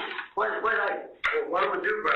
I mean, Because I know they, I'm gonna talk to Nut's mother, and Cal is Peanut's brother, right? Yes. I'm gonna let her know what the deal is. Okay. All right. So we'll take it from there. Okay. They continue to do, and you see who it is. Okay. Call. If you see them run around the neighborhood and you know what they're about to do, call, because there's gonna be an alert out for this. Okay. I'm telling you, like right now, I'm telling you, the only reason I'm scared because I didn't do it, and I don't want, you know what I'm saying? They can have to be on my family. All you do is extend to his mother to extend to them. And if I'm able to talk to Cal, I'll let him know the same thing. If his mother go ahead, maybe get me in contact with Cal, I'll talk to him and see if that is him and his crew doing that. It is. I'm not going to sit here and lie about this. It's him. Let me ask you this, to be honest. Do you belong in the game? I was. They really were. Like, they said, man, I'm talking about, it's supposed to be about me not being down with it no more. But he really don't know, he don't really know what it is, because he tell people like, it's me. Okay, so you got APG. Yes. But that was in 2000, I had went in jail in 2000, I think it's 2015 now. I went to jail in 2013, 12. I went to jail in 2012. I did a year. But when I went to jail in 2012, I didn't get down with the game. So I went in. So when you got out in 2013, you told him no. I never told him. I just started going around and I went playing. Okay. You know, so now they see me with thug, and they don't claim YSL. I'm like, you know what I'm saying? It's real. So I'm gonna get some money. And that's what we told a couple people. You know what I'm saying? I don't know what it's about, but that's what you supposed to say. You know what I'm saying? Yeah. I switched up on them. So I got you. Yeah, so they got the ass with you. but I know that they saying like, I didn't know it was over. I did something. I know it, you know what I'm saying? I ain't trying to go to jail, I ain't trying to be dead, I ain't trying to go to nobody's funeral, I ain't none of this. Me and nothing ain't never had a problem. You know what I'm saying? Somebody, I was showing you, a person come on my Instagram page and say, you gonna die tonight. They come on my picture and say, On your Instagram? yes, you gonna die. What's your Instagram page? WOODY 372. WOODY. 372.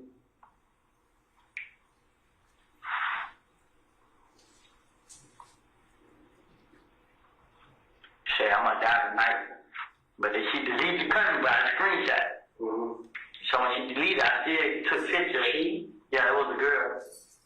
Her name was Maya. Pretty. It was something Maya. Come on now. She come and said, you're gonna die.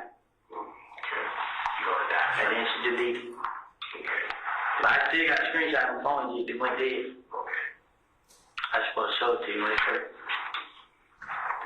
Give me 1 second, right back to check. Okay. Man. Right back there. Right. You figure out what you can on it, okay?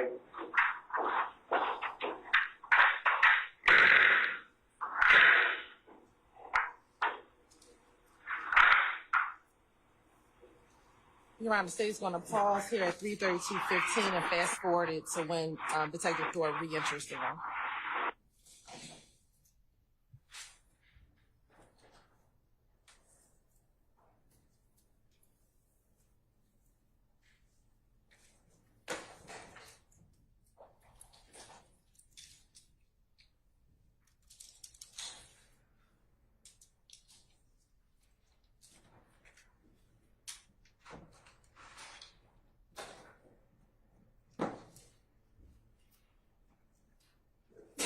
God bless you. Bless you.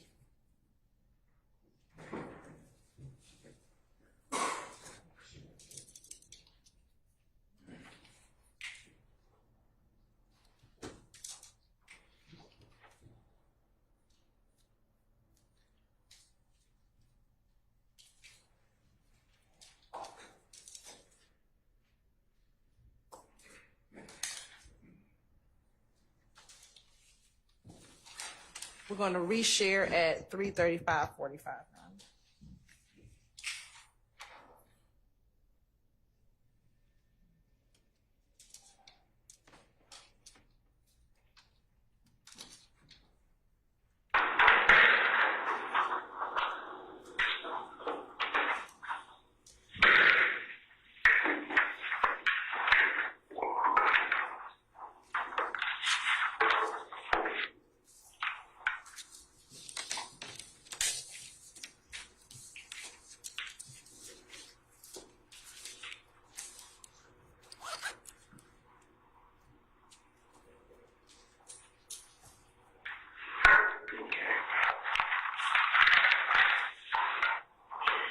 You got no for Cal, do you? You got no for Cal? No. I had it. Yeah. Who's that? No.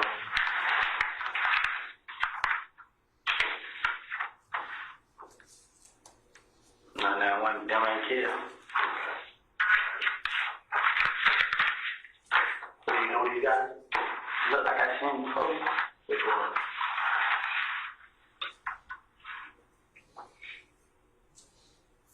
Look like I seen both of you with a kid.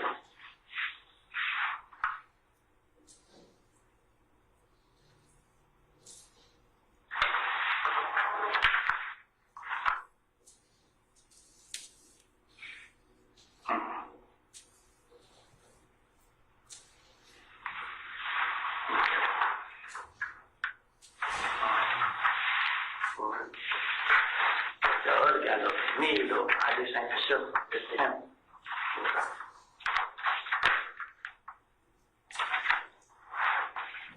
All right.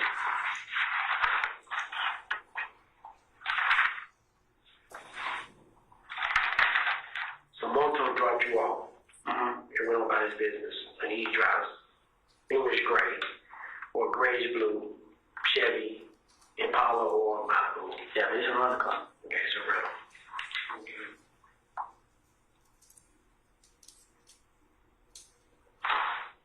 You don't know Morton's real name.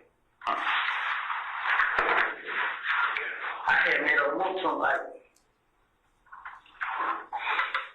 around. I got Morton like his FaceTime. He told me that. What time was that? What's his FaceTime? I got I'm charged. Okay.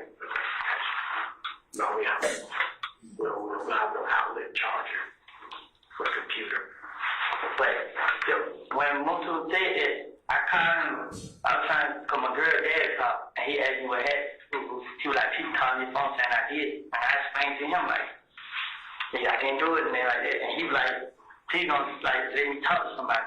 I guess it's somebody over them, somebody brother or something, got something to do with them, and he tell me right there, let me talk to them, let them know that I didn't do it and that like that. And then them and her dad was talking about. I'm like, okay, I'm ready to go down. But I told him too, I'm like, you think I should go down and talk? And he's like, nah, because they might find out where happened. You know what I'm saying? And then you don't even got nothing to do with it. They just, like, okay, just like when they come talk one talk, you just go down there and talk to them, then y'all go do that there. But I really was nervous. Like, I was scared. I just know. I didn't know what to do. I didn't want to go in the house because I didn't know that. Dang, bro, like, everybody gonna sit here and say, oh, I did it. I know, I go through this every time. Like, the guy got robbed. He blamed on me. Then next thing you know, he found out who did it. Instead of him just going ahead and admit that he was wrong, he still let people think it. You know what I'm saying? So, I can't do nothing about it. And now somebody's dead, and they thinking it's me. But I can't, it ain't, I ain't afraid of, you know what I'm saying, nothing, but I just don't want to go to jail or die about somebody to do. And I didn't know, he had a point, Kid had a point to who, I don't know. But it just, now, like, he constantly. He just won't stop, bro. Like, it ain't nothing I can do. Like, I can do this, I can do that. Like, they know I stayed because we were cool. You know what I'm saying? I took my sister's house, my brother's house. We were spend night together and everything. Not care, but the ones that be around me. And y'all little son, like, that's what it been. Like, I don't know what it was, man. I honestly, I can't, man. Like, I'm so confused right now. So, me and Nuts, each other, we judge each other. He's like, what's going on with you? And they just chill, man, trying to get some money. He's like, man, they about to be a thing and go on. You know what I'm saying? But, it's just something, man. I didn't know right now. You know what I'm saying? Like, you can talk to him, but somebody still gonna think I did it. Like, don't matter what I do, where I go, you know what I'm saying? I got sisters and brothers out there too. You know what I'm saying? I just feel like now everybody's dancing because they just shot my girl mama house up. So I don't tell what they gonna do to my brother and sister. They gonna see one of them. I didn't have nothing to do with this. Like, I never was deaf on nobody. You know what I'm saying? I would never stun them, but I still be asking like, what y'all got to do me, man? Y'all have no money here? I just pop like that, you know what I'm saying? I thought I pop money. That's how I talk about money. But now, they ain't gonna show me girl mom house, bro. Like, that ain't gonna call for, bro. Like, I'm so worried right now because I talked on the phone, she crying, and then I don't know how she gonna put on me, but like my papa, when I talked to her, she didn't say that. But I just told her, like, I didn't do it. Like, I don't know what to do, but I didn't do it. Like, I'm lost. Like, right now, man, I really am, man. I'm scared. I'm lost. all at once, but I can't even think, man. Like, I don't know what to do, man. I don't, man. Cause my name come making everything. I'll be the same way. But now somebody's dead, and I just know. I know how it feels to lose one. You know what I'm saying? I lost my closest friend. You know what I'm saying? And now these niggas, they showing up people's mama houses and stuff like that, bro. Like, and it ain't even dead. It ain't. It's a game. It's the whole clip. You know what I'm saying? They deep. You know what I'm saying? That's the only thing that puts fear in my heart, because now I gotta watch out for everywhere I go. I have to watch out, and it ain't nothing I can do about it, you know? I didn't have nothing to do with this. I didn't kill him. I didn't have him killed. I ain't never tried to fight him. I ain't never tried to rob him. I ain't never done nothing to nothing. Me and Kelly, we don't see each other plenty times in the street. I ain't never did nothing to each other. It's been plenty times. Ain't never in life, man, like never. I'm so frustrated, man. I come brother, man. Then the advice he gave me, it ain't no good. What advice your brother gave you that you think is no good? I told her, I don't want to call her, but call the police and come to the house. You know what I'm saying? Mm-hmm. So, I usually tell y'all, but it ain't gonna be nothing y'all can do. You know what I'm saying? Cause from what people say, retarded. Carol's supposed to be retarded, something like that. You know what I'm saying? But I ain't scared of him. You know what I'm saying? It's more to life, bro. It's like, no matter what I do, everybody always blame me for stuff. So I know there's a lot of people against me, you know what I'm saying? But I'm frustrated, man. I can't. Like, I can't out here. I want the income. You know what I'm saying? Yeah. I didn't know. People like, man, they'll lock you up. They can't lock me up. I didn't do it. Yeah. You know what I'm saying? They don't tell them. They're like, man, but they keep telling me to wait. And this, I don't want to wait. I don't want none of this shit. I don't go down now, get out of the way. Then when I do, then wait. Just do what somebody tell me. When I go down there and tell y'all, and y'all realize I ain't got anything, who gonna stop me?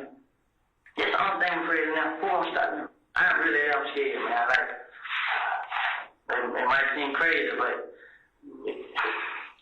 You know, did you hear anything on the street about who may be beefing with Nut? I didn't know Kel been riding around shooting my place. You know what I'm saying? Mm-hmm. But he, like, me and him ever got to it, he never did that.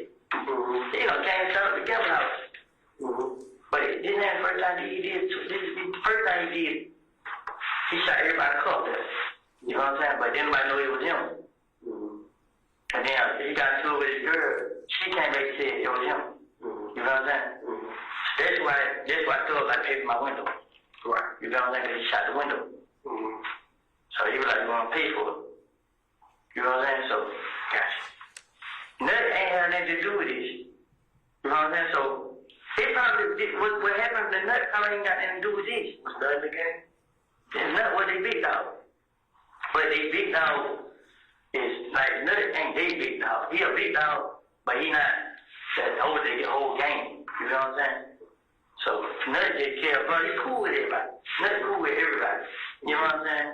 Well, I can't say a lot of people, but Kel was the problem. You know what I'm saying? He always have been. Like, me and Nut have talked about Kel. That's like, man, that's 11 hair there. Like, I ain't telling, man. I don't feel no attention. I go in the club, like, you call a cushion on Derek, and you talk to him, and he'll tell you, and he give you video. If you look at video of me in the club, I don't even pay him no attention. But if you look at him, you'll be doing like this. You know what I'm saying? You see me throwing money, I'll flash money. That's throwing money, that's throwing money. That's how they keep saying. You know what I'm saying? That's how it is, man. Like, I don't know, man. I don't know what to say. You know what I'm saying? What can I do? What can I do? When I leave the other day, what can I do? Because I have a lot of sisters and brothers. My mom has 10 kids. Half of them got their own houses. You know what I'm saying? Is they around the area? Yes. I got a sister on Boulevard, sister in Overseas, my grandma stay in Overseas, my girl stay in Courtroom, my brother stay in Courtroom, my other brother stay in County. You know, I got that. But they understand. My sister, I'm afraid they might know she stay on Boulevard. And my big sister, I know they know she stay in Overseas. Yeah. Because Big is one like that with who? Big. He killed right hand man.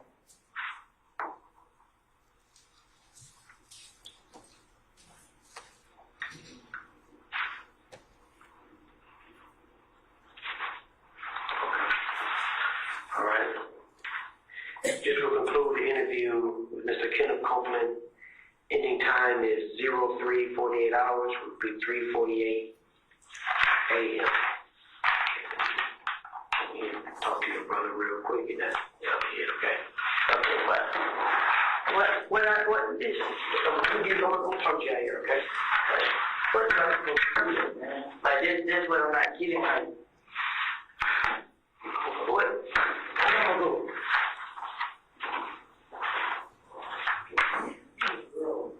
She wants to go ahead and move. Yeah. No.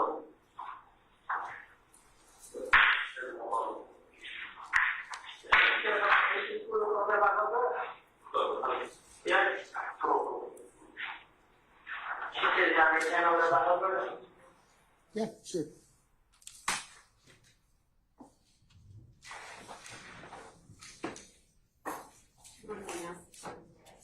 Yeah, we paused it, Your Honor, at 3:48:08.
Across the building here. So chiller or something like that is malfunctioning again. So bear with us, okay?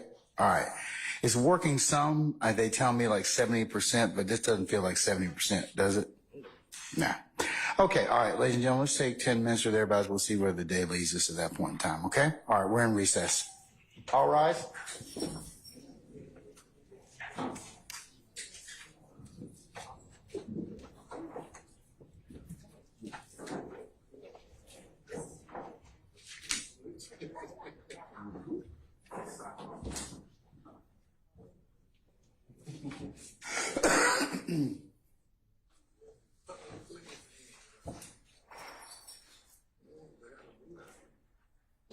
All right, our jury has left us, ladies and gentlemen. We'll be in recess.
seems to be having some hiccups this morning.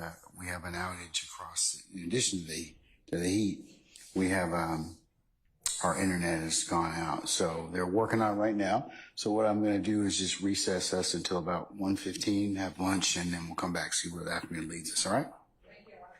Okay. All right. Starting summon our jurors, please.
All right, ladies and gentlemen, please be seated. Oh.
Are all jurors present, sir?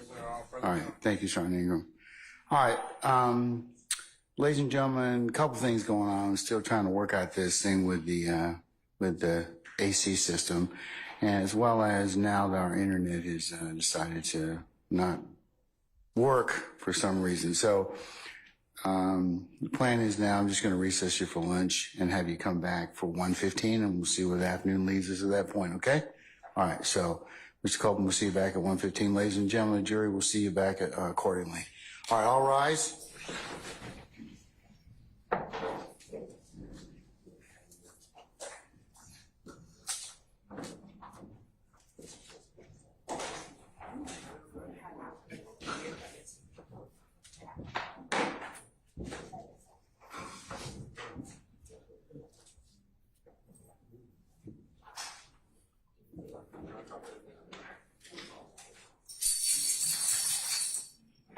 All right, ladies and gentlemen, please be seated. Our jury has left us. We'll see you at 1:15, okay? All right, we're in recess.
Some of you appear at the bench for a second, please.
Okay, members of the gallery, I'm going to call our jurors out in just a second, but it's just I was speaking with counsel.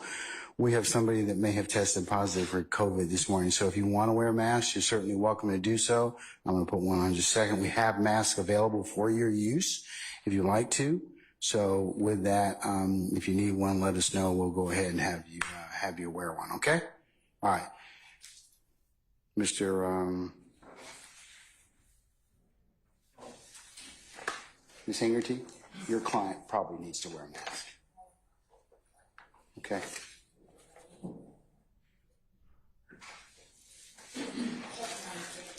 Say again? Yes, ma'am. Thank you. I came down, as you know. Yeah. Yes, ma'am.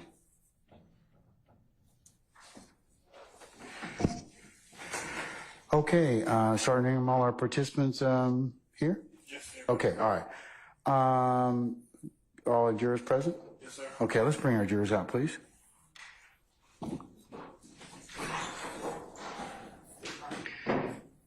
Miss Westmoreland, do you need a mask, madam? Okay.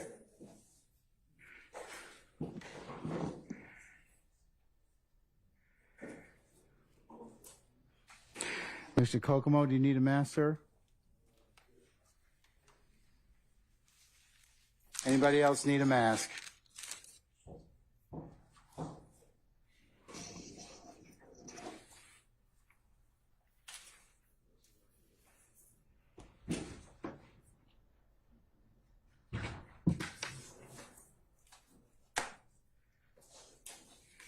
Mr. Matthews Jr., you have one? Okay, Ms. Hingerty has one? All right.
All right, ladies and gentlemen, please be seated.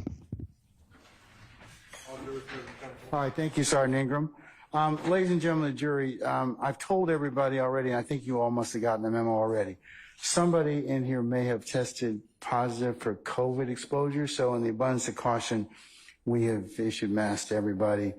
I would encourage you to wear them for the rest of the afternoon. I'm going to have the courtroom deep cleaned this evening, and your space in there as well, and we'll just drive on, okay? All right. Ms. Hilton? Thank you. All right.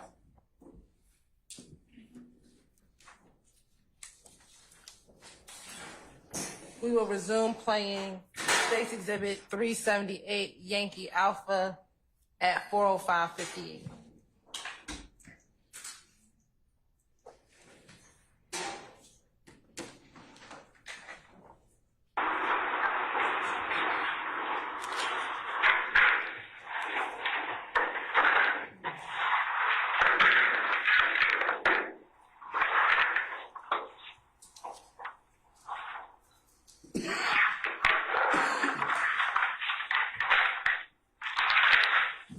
Picking up the same interview with Mr. Kenneth Copeland. We'll give information in reference to the homicide investigation of Mr. Donovan Thomas. We have it at 330 McDaniel Street, Southwest. Atlanta Police case number is 150102106. Today's date is still January 10th, 2015. Time is approximately 4 o'clock a.m., which would be 0400 hours. Okay. Mr. Copeland, go ahead and tell me what you just advised me in the office. And you can, sir, you be in detail about what was going on today and every event that happened today. Okay. After I left my girl's house, my brother gave me the car. So when my brother gave me the car, I had put up in the candy. And the girl, when she gave me a little bandage for my mouth, and I put out a little song in my mouth. I left there, I went on Cleveland. I was with Lil D, picked up Lil D. You know what I'm saying? So Lil D was like, hey boy, they say nothing, you got shot. This first thing he said, like for real, and then he was like, yeah, we talked. So I moved to him FaceTime me, and he was like, he told me the same. So I was like, well, I just heard the DJ told me. So he was like, yeah, he's like, you know the name that he screamed? So I was like, who? I was like, shit, you know, I already know. He like, yeah, but even he got shot, so we wouldn't think it was a big deal. So like, all right. So I moved to him like, he could come out. I was like, all right, come when you come out. So I got the phone with him. So I took the deep down to the whole house. I'm going to scream my name to the girl house. I done got this young. I put up at Georgia's house. I called her, she came out the door, she got out the door. I said, hey, where does JoJo live? She stayed on Metro 5 behind the Chevron. That's a little apartment.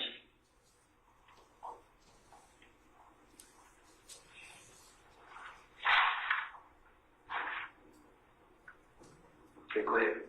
So, when I looked at they shot up the judge's house, I told Judge they shot like, they say Nut got shot. And she was like, for real, the one, him and her dad know each other. She was like, yeah. I said, they said I did. Like, everybody on Twitter like, RP Nut. So I'm telling her, like, damn, man, like, so she like, what we gonna do? I said, man, I'm gonna go out and talk to the police. She was like, okay, this man they shot something about. But I had, me and her rolled out. She said she wanted to have me. She ordered food. She got food. So we were going to my brother's house, because I was going to talk to my brother about what happened. I seen him 10 minutes. And then when I get to my brother's house, I'm turning left into the apartment. And where do your brother live? Come home. I'm Moore Avenue. I'm turning left from Pine Road to inside the apartment where he stayed. I see this Camaro flying behind. But when I turn left, the Camaro, like, they go straight. And then I go, instead of going in front of the door, I went around to the gate. So as I go around to the gate, I had the wrong gate card. So the gate card was to this shot apartment. So as I was speaking, it went over, so I had back to go park around in the front. Because I was going to have my brother call the police. So As I made back, I see the same Camaro fly up to the stop sign, but it was going so fast that it missed it. And they turned left behind. Like, when they turned left, I was in front of them. So I went to the stop sign, I made the left. When I made the left, I went to the next stop sign. I went to the next stop sign. There's 2 more cars flying in front of me. But they made the left coming down front road and to the front of me. And I was already in front, so now we spaced up. I turned left again to go back in front of my brother's door behind the church. So when I turned left, I looked back in the mirror. I told his son, like, them right there, duck your seat. So when she let her seat that I was leaving them, they pulled up to the stop sign. And they stopped right there, they looked at us. And then they went straight. I got in front of my brother's door, I ran stop sign, I went right. I went to the stop sign, I went left. I took off, went towards the precinct. I went through the little west name and got me Freeway, precinct where? Like on Lakewood, FBA. Okay. I went that way. I got on the expressway. I got on City Road. I was going to my grandma's house because I knew they didn't want to know that's my grandma's state. But before I got there, I had dropped the insurance off at Georgia's house. And I got just dropped the insurance off. We took the car to Greenbrier in front of the police precinct. And there was a car there, so they wouldn't shoot nobody in the car and then like that. So we parked the car in front of the precinct, and then we rolled out. That's when I had Motul come meet me. Motul can't meet me then, and they son got to call me. So when they got to call me, we had went right there. We went to the where we go? We went right there to the McDonald's on Metropolitan, right there by the little DP. So we went right there, and we went right there. I called my girl, mama called me, and me and her was talking on the phone, and she was just asking me like what's going on, and I was telling her like what was going on, and she was just like, okay, all I need you to do is just don't go out there and get yourself in no trouble. And I explained to her that I ain't going out there. I'm not going out here. I'm not trying to let these folks see me, but they go and shoot up my house and stuff like that. You know where you stay. So she was just like, it was loud where she was. So I wouldn't expect her to be at home. So she was like, okay, don't worry about this and that. And so when I got off the phone with her, I called my brother. I was like, bro, I sent him 10 minutes like, bro, I think I need to go down and talk to these police or something, cause I like, cause I ain't do it, and I went nowhere around. So my brother like, he called me. When I said this, he called me, he was like, all right, and he was at the restaurant, the bar in Canada.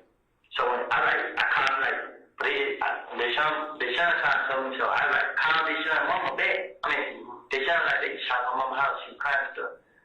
So right here, I called my brother, he ain't answer. I called my sister, she ain't answer. So I'm trying to call tell them they help, but my brother called me back. So I go, they shot mama's house, what Brittany? He like, she at the house. He like, you go. I heard her go down and call the police, just like I told him. He like, okay. So what he did was, he heard her went to his house. When he got to his house, he called me like, I'm at the house, like I'm getting ready, like call the police, bro. Call them and tell them to come to the house. You know what I'm saying? He like, you want to talk to him? I'm like, yes, I want to talk to him. He's all right. So as he did that, they shot dad called me, and he was asking me like, what's going on? And I told him, I explained everything to him, and he was like, what kind of car they was driving? I was like, it was a red Camaro with a black top sign behind it. You know what I'm saying? And he was like, what else? And it was a gray car. And it was I think it was 2 gray cars if I'm mistaken. So he was like, all right. Then he was like, yeah, I'm on the expressway. I said, okay. So my brother called me like, did it tell you want to talk to him? I'm like, yes. He's like, well, all right, come to the house. I'm like, all right. But I was so scared. Like I was going to fall out. I was just riding around. So I went first. I went like towards Hateville. I got on right where the chick led. I had got on right there. I rolled down. Went to the gas station. Got the gas. Got the country road. I went towards Lenny's. When I got towards Lenny's, they shine had called with you right there. So when she called with you right there, she was like, you like come down here and talk. So I was like, all right. I came from Lenny's, came right here and talk. And let me see what else. They like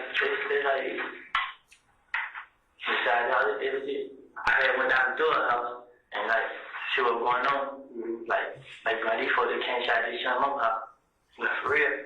Yeah, I'm like, bro, what I supposed to do, bro? Like man, this out of the way, bro. Let 12 handle that. 12 and deal with that. That's all I kept saying. Like man, bro, you come out and let police handle that and deal with that, bro. These folks kill him from. He just like, man, folks, he know them better than that. Like, them folks, man.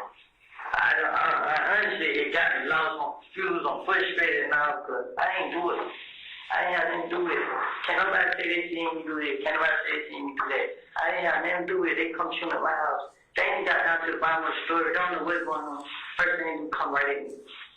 First thing they did. First thing, like, my name comes and everything, but some people are just try to hear it out. Some people won't. You know what I'm saying? Mm-hmm. But see, I know it cares.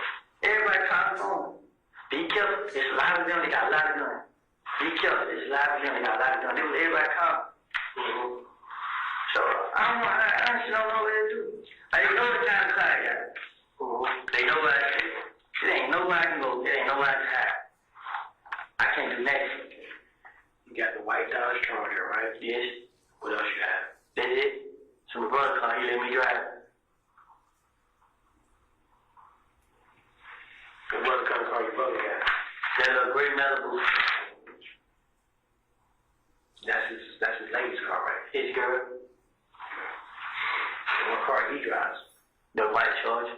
Like, he just gave it to me tonight. He like, you want a car? I was still in house sleep. And he like, you want a car? I'm like, yeah, bring it to me. Mm-hmm. I'm like, damn. Oh, yeah, they shot there went to the movies, too. So, this what happened. I gave this Shana a car when she went to the movies. So, it was 11 o'clock. I know the time it was 11 o'clock. She like, moves over it. It was her, Bull, and Dime. It was them three in the car. They bought their green bar. My guy told us. And you caught up with her at 11, not 9 o'clock? No, I caught them by 11. So, they had went to the movies. I gave her the car. Okay. So, they were, they about 9 o'clock. They just had behind us. Mm-hmm. And then they son and got the car went to the movies. Mm-hmm. When she got back from the movies, I told her, like, she talked to her dad, she going to meet her dad at Blue Flame. Mm-hmm. And I was like, why are you riding around my car? You know they know what kind of car I got. And she like, well, she plugged it. So I was just like, plug it anywhere and get out of it and get in the car to somebody else. Forget it, car. You know what I'm saying? Just you need to calm out first. And she like, what? So when I called that, she answered. I kept calling. And then she finally answered. And she was like, she on the road with just fat Cascade at it. Mm-hmm. Somebody was jumping near it. She like, near it with green, but I jump right there. I'll come meet you right there. So she got her right there. I met her. I can't meet her right there. You know, you met her with who? It was Bull and Diamond. Bull named Tanisha. Who you riding with? I'm out with him and his girl and his baby. Mm-hmm. There was them three in the car and me and them three was in their car. And they got in the car. All of them got in the car. Okay. Cause Moon trying to find somewhere to take his girl and baby. I think they know what they stay too. Mm-hmm. So, but he said, I called one of his name, Big Killer though. He said Big Killer called and told him, but they saying me and him did. Mm-hmm. So that's what he saying told me, but I got him like, bro, we need to go out here because they can scan us, they can tell we lying to tell the truth, bro. And he just like, shit, man, I go when they come, but you can call him now, he'll come. I'll call. Okay. All right, right. That's it? Yeah, that's all. Okay. If I have anything you'll see him, I come right back down to the car. Okay. I ain't got no problem with nothing. I ain't do this and none of that. It is now 04:18 hours. It be 4:18 a.m. to conclude another statement from Mr. Kenneth Copeland dealing with the homicide investigation. Mr. Donovan Thomas. Letter please case number is 150102106.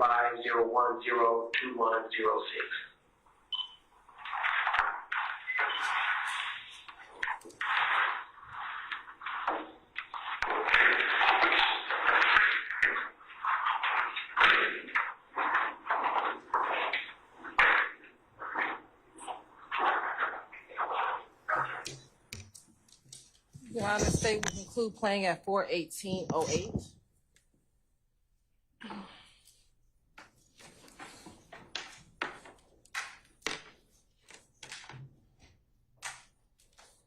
You didn't want to speak on that one?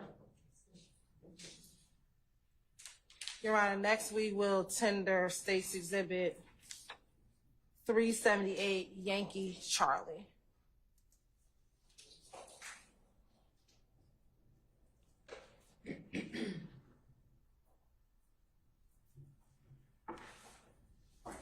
Any further objection to State's 378 Yankee Charlie? Which date is this? Is it February 20th? Yes. Okay, so Same objection. all right. It's admitted over objection and may be published as you see fit. Thank you, Your Honor. Court's indulgence.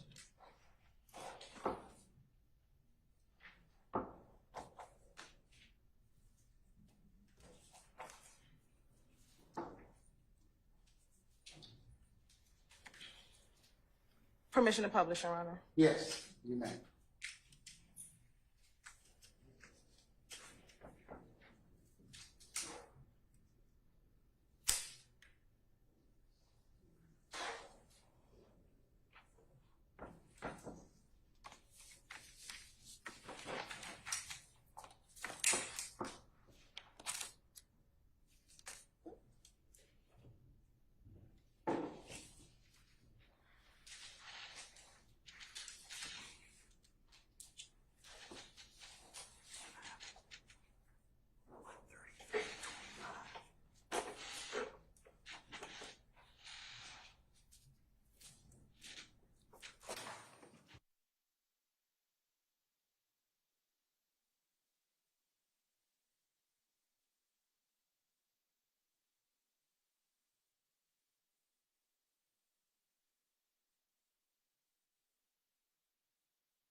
And we're going to start playing 13301.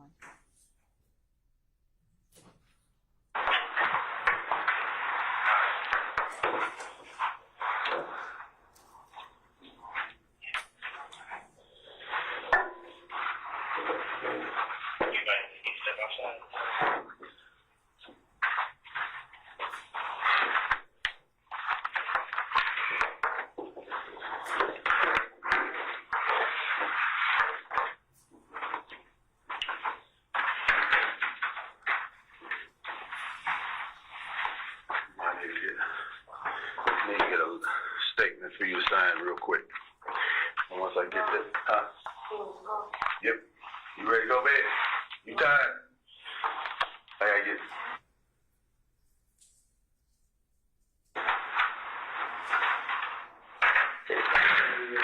Need some? Yeah. Chào người. Chào quay hát. Oh, okay. Hey, xin lỗi lắm.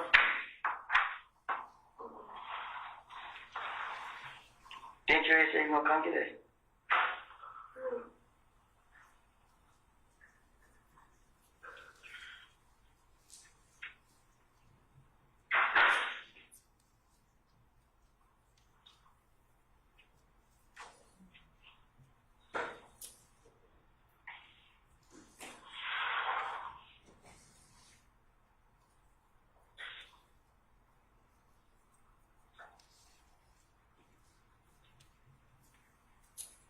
How do you get so many followers? Cool. Take.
No initial X, right?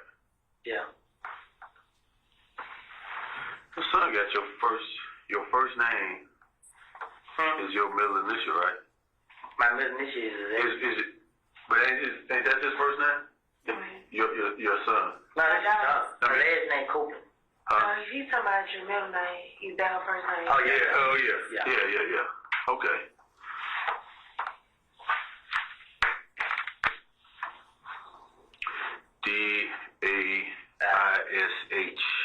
DAISHAWN, Quarterman. Mm-hmm.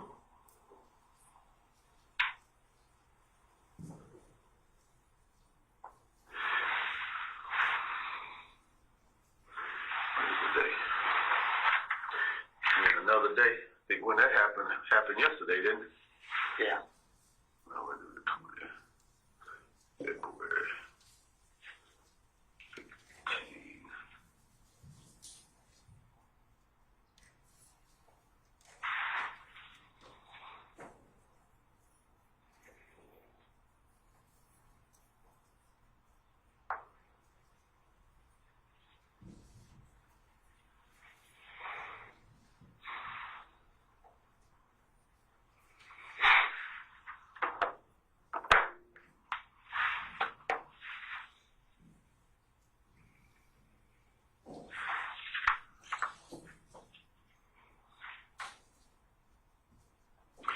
Okay, I'm gonna read you this statement. Both of you. Neither one of you in custody, but I just have to read it so you know your rights. That you're the right to remain silent, and you do not have to make any statement at all. That any statement that you make may be used against you in a court of law. That I have the right to counsel with an attorney before making any statement, and have the said attorney present with me while I'm making a statement. That if I do not have enough money to employ an attorney, I have the right to have one appointed by the courts to represent me, to counsel with him before making any statement, and to have him present with me while I am making a statement. That if I request an attorney, no questions will be asked for me until an attorney is present to represent me. Based on this statement, both of y'all statements, are y'all willing and freely to get a statement? Okay, I got it. Okay. And that I have read, and that you have not been threatened or promised to have been made to induce me to sign this waiver. So ain't nobody threatening you to sign this waiver, anything like that. You don't feel like I'm Investigator Curry, Investigator OK Curry.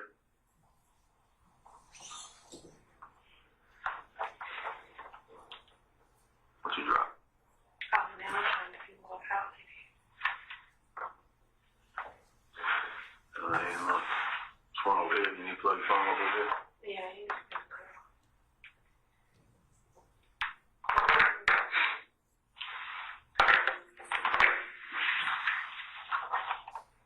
They don't be blowing up, is it?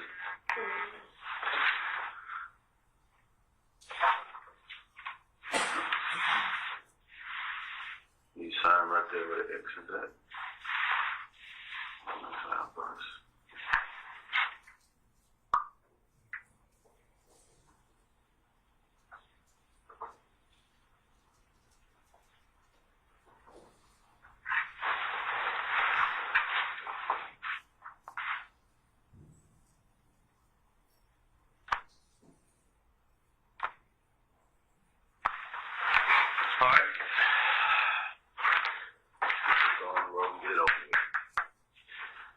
on the 19th of February, about what time what were y'all doing? I'm gonna start with you. On the 19th of February, you was doing what? When in jail?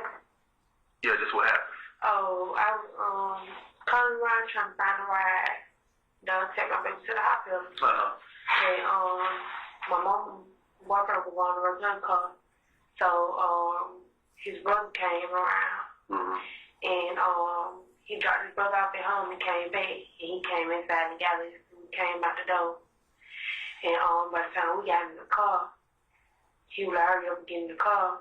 I just looked back, somebody rolled their window down and started shooting.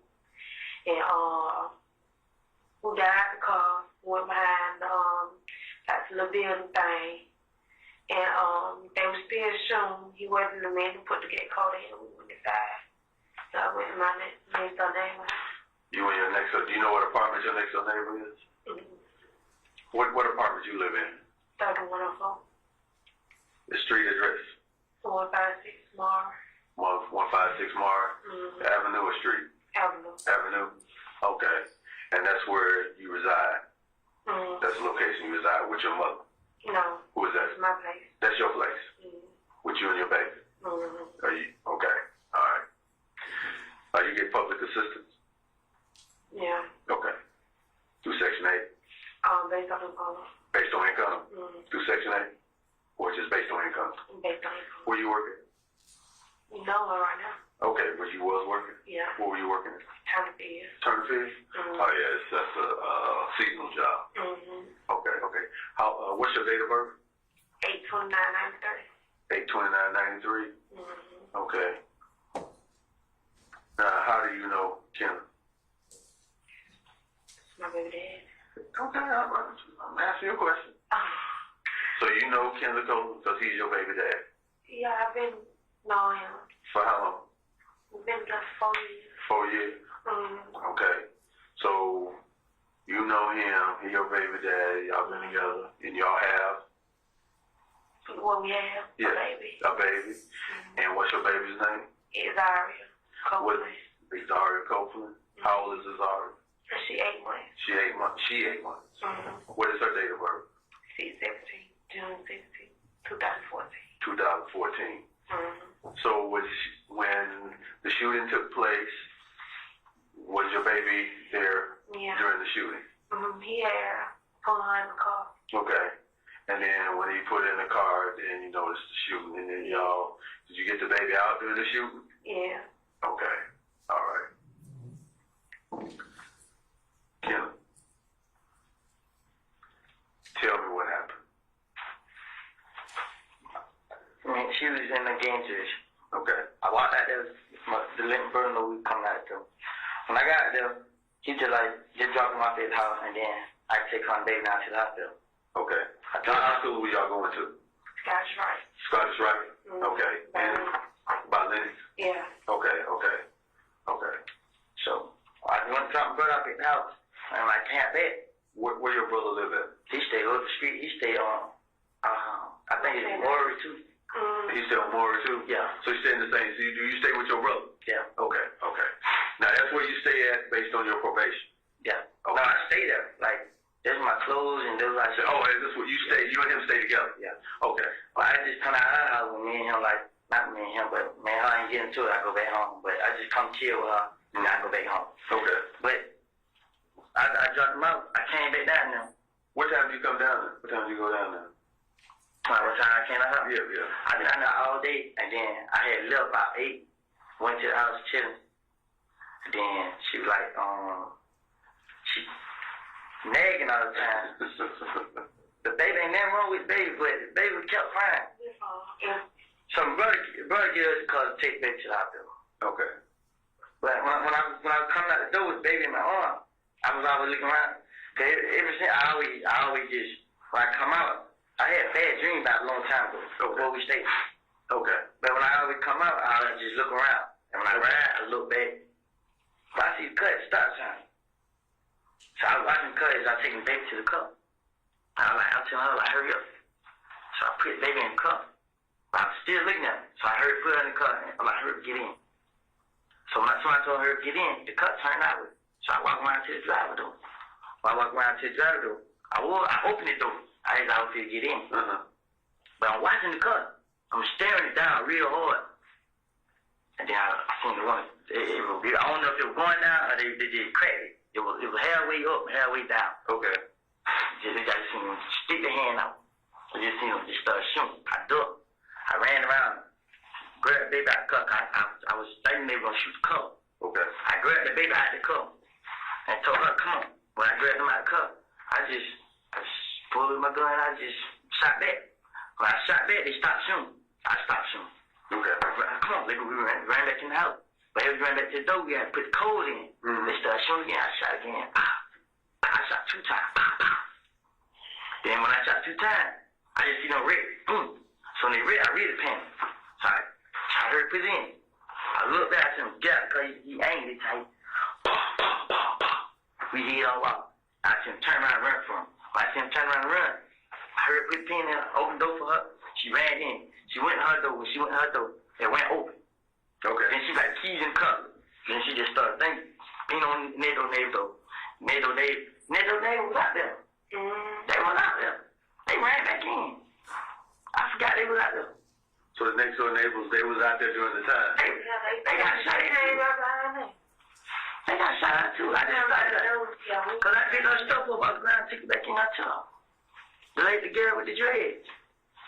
It was 3 of them. They was out there too. Just think about it. Because that's what made her knock on their door. They opened the door and let us in. I used her phone call. I was engaging from her phone. I called her phone in. I used her phone. I called my brother from her phone, but they just shot at it. I would get him called police too, because the police take so long. And then when they came out there, so I had peeped out people, but I ain't seen no police walking the little door in. So I opened the door and stuck my head out. I seen police out there, so I ran out to the police. So when they seen me, they put the guns on me. I put my hands up like, man, look, man, I just got shot at. We got shot at. So when they recognized who I was, they act like they about to lock me up. So they stand there in the cold. And I was explaining to them what happened. And where the guys going, they wasn't standing, they just stand there. I'm telling them where they ran it. But after that happened right there, then our police was there then. Okay. So why would they be still shooting at you?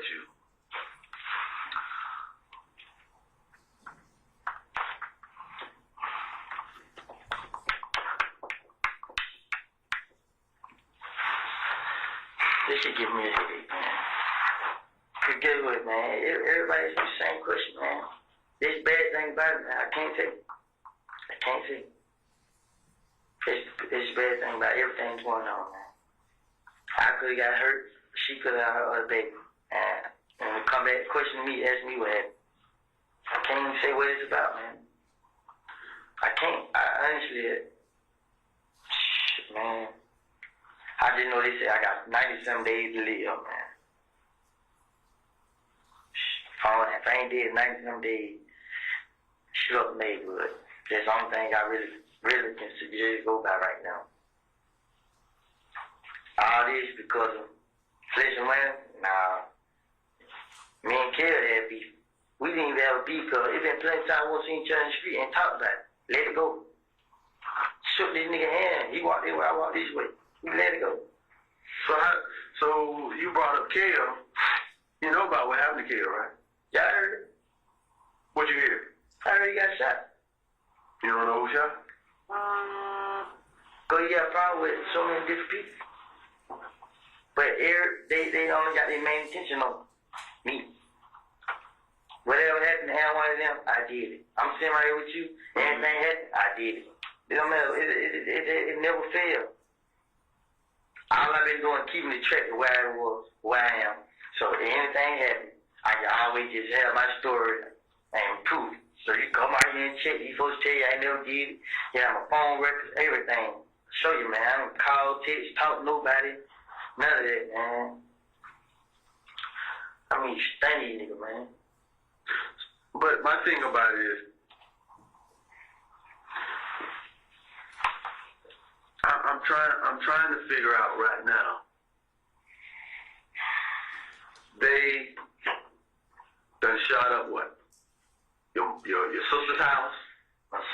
my brother, her mama, my other partner, man, about 5, 6 people house. So they shot up 5, 6 people houses looking for you. And if they can't get you, they trying to get them. No, I don't know what's going on, cuz. Truth been told, man, I've been in the streets. I be taking pictures where I be at. They didn't show up. It's only one time they showed up at one place I took a picture at. You feel me? They showed up when I left. Some guy had told me, like, well, a white truck, whatever color, a gold title truck pulled up. Like 6-some niggas in there. Like, for real, bro. I just act like it wasn't that, cuz I don't be wanting everybody thinking. Folk coming at me or this and that. But out of all the pictures I took, they showed up one time. I ride my 4-wheeler. I have a 4-wheeler. Every Sunday, I get with all the other guys that got one. I ride through the city. Wherever they go, I ride with them. So you've been riding with them lately? Yeah, you want to see videos? I got videos on Instagram. I've been riding everywhere. I was not going to be out. But I'm just saying, why they ain't taking you out with the rest of them? Guess what? Man, listen, I just put up a video today. Yesterday at the store, willingly. I'm not recording and leaving. I'm putting them up as I'm right there. I have no hair. I never ride with no hair, man. Who do you think at this point? Do you recognize anybody in the car that tonight, this evening, that shot at you?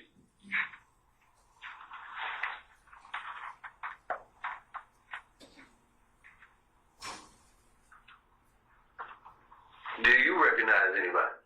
I couldn't even see their face.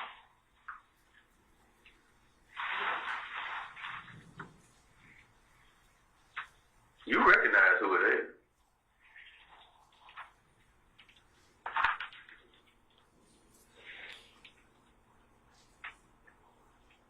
I'm just waiting on you to be real with me about it. They won't stop me. So you saying the loyalty, not knowing who is out here shooting at your baby mama and your baby ain't gonna stop it? Because you can't sit here and tell me today who you recognize as the person who was shooting at you. If this stuff was loyalty, if they had, all the rules of the gangsters or being a gang member, all this other stuff, you don't truly mess with family. You mess with everything else around. You don't come to the house.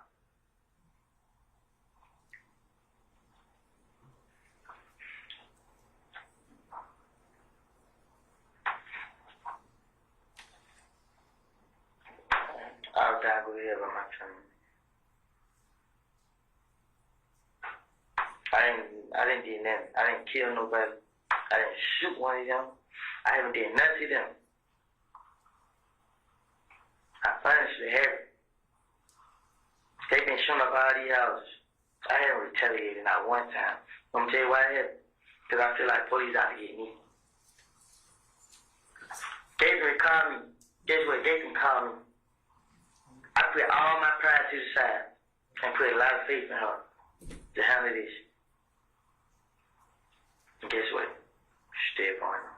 You know why it's still going on? Because we only getting half of it.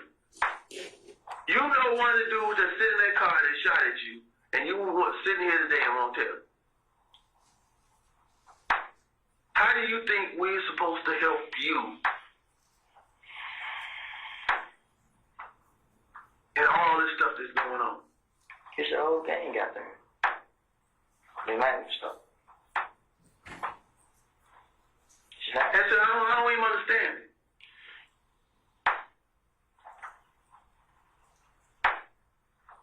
You was 30 deep. Okay. Huh? My cousin and was. Who were you associated with? And then everything else that done rolls about with it is starting to come back to harm. And where your cousin at now? Which one? Which one? Either one. In jail. Both of them?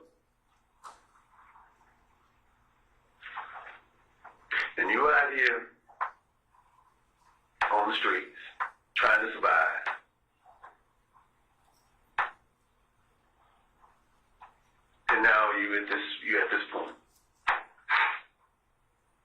But you see, one of my cousins, he getting tortured though. Huh? He getting tortured. What you mean he getting tortured? They getting shot at, stabbed, all this, because they say he snitched. I'm already going to enough by something I didn't do. And I know if I was to tell you what's going on, which is I know they're going to be on records and all this here, and we got to get a lot of them, get his skirt back. First thing I'm going to do, send 2 places, to street and to prison. And float it all around, sit up now, and went all around prisons. With my name over there. I'm not going that way to him. I'm not going to none of that. Nigga that shot at me, my girl and my baby. I almost shot my face off. As we were running, I'm not for sure, but I thought I heard one of the bullets hit that car seat or graze the car seat. I don't know. Did you, when you got the car seat in there, did you see any bullets in it? No, I really didn't look at it, man. I went through all this, man. I ain't doing that. So you telling me that you can, maybe it didn't or maybe it did, hit that car seat. But you telling me right now that loyalty enough to the streets, which the streets is coming in your house, shooting at your baby mama and your baby. They're gonna make a rush on me. They're gonna make a rush on me, man. You're a better man than me. No, I ain't. I don't look at myself as nobody. I just know the trouble I'm putting myself in. Just know. I don't have nothing. I don't have nothing, man. Can't go to no job. Can't do none of this shit. I know the street gonna be a field. All the thing going on right now, just waiting on you need to catch up me and kill me. So how do you feel that you know that they gonna catch up to you and kill you? How does that make you feel? Just take care of my family right now while I can. Just what I've been doing. I can't run from it. It's a game. It's a whole gang after me. Different niggas every day. It could be different niggas every day. It could be different niggas every 10 times a day. What gang after you? What gang after you? Put at your phone. There's a phone out there. There's a phone right there? They on the side, right? No.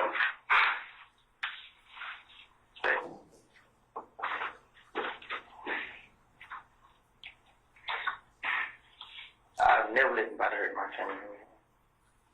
So what gang is after you? Blood gang. That's a big, broad gang. I'm not scared no more. Not. First I was afraid. So you're not, at this point, you're not scared to die? It's gonna happen regardless. There's nowhere I can run to. It's nothing, man. There's nothing to stop it, man. Only thing to stop it is these police do their job, find out who killed that man. And whatever, man. And show these niggas it ain't me. They get some of my foot.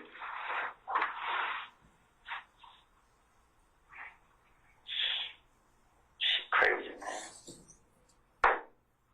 My head hurt, man. I've been stressed way before this shit happened, man. Only thing about it, man, they slowed down on the show. I thought they started finding out what's going on. And just pick right back up. For somebody you know, that you won't sit here and tell me who it is. But it's okay. It's okay. It's not that, man. It's just the consequence behind it, man. Well, the streets are worse. The streets worse, man. It's worse. You got. Well, you saw the car when it hit the tree. I mean, you saw the car when it hit the house. Yeah. I watched it jump out. And you watched him shoot at you again. How many was in the car? 3. 3 people in the car. And you knew one of them. Or do you know more than one? Huh? You knew one of them? I know you knew one of them. Your face tells the story. Now, out of all the ones, I mean, you might know the other one. But I know you know one of them because the face tells the story. Because the face tells the story of somebody being close. That you trusted. It ain't that. Truth is, man, I want to say it was that person because I'm not 100% sure. But I know on the one person that knew where the house was. I don't want to get the wrong person locked up. You're not going to get the wrong person locked up. We already know that person, whoever it is, they hurt or injured. So regardless of the situation, it's going to come to rap. I just want you to be able to sleep at night. Now, all the other stuff that we got going on, and you're probably not going to sleep because of the situation that's going on. Did they check to see that somebody coming to the office? No, they checking. We'll wait eventually. Some of the stuff that we saw out there, we know that they know. One way or another. Because you shot back. Let me tell you what stressing me out, man. What stress you out? A lot, man. A lot of stuff stressing me out, man. And the main thing is stressing me out, man. I have no help.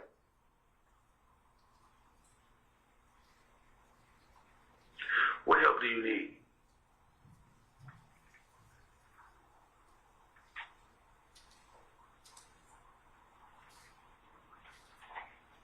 You know, I ain't talk obligation, right?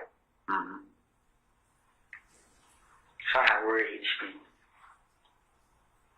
Now, I told Gaten a lot of stuff, but he didn't get out. But just this time, they hit the streets. Now people looking at me sideways.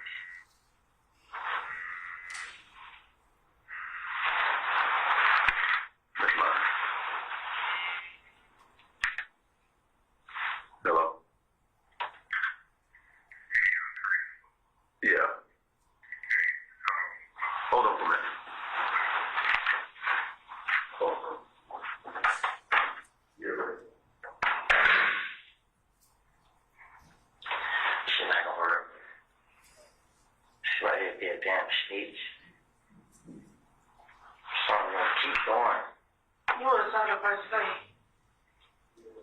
So I said why you act like you did. Again, they want me to say I did.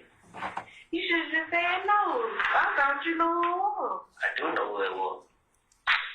You just said you didn't know what to say. I did when you jumped out the car. You know exactly what I saw. Who?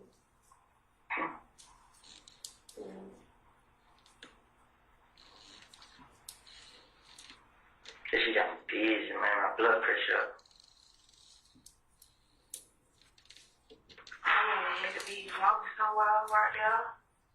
Or something. Still in the police right there. Man, be walking They could have ran up the club. Could have ran up the club. Had somebody come get them.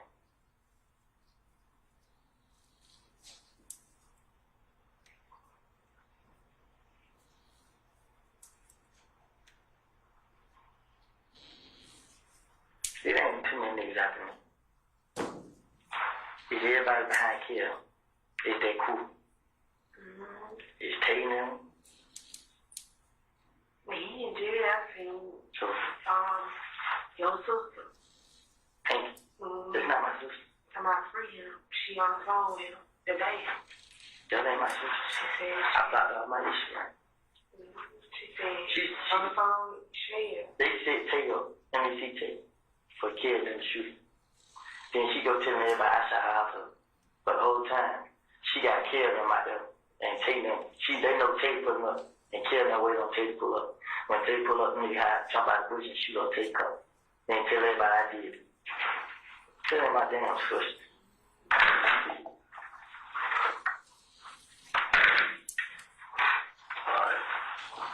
Well, you know what?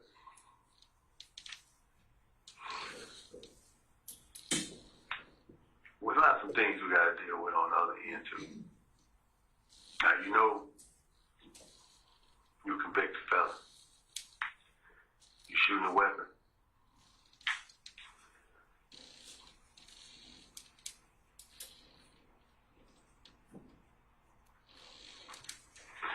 We're gonna let your probation now.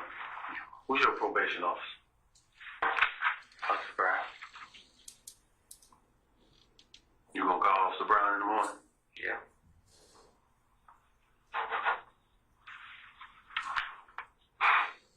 You know his number?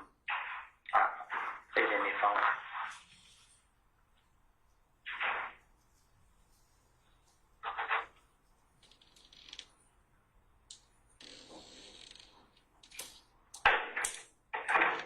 I didn't know the phone. It was in the car. Okay, so Officer Brown's your probation officer? Yeah. You need to tell Officer Brown you need to call Investigator Gator.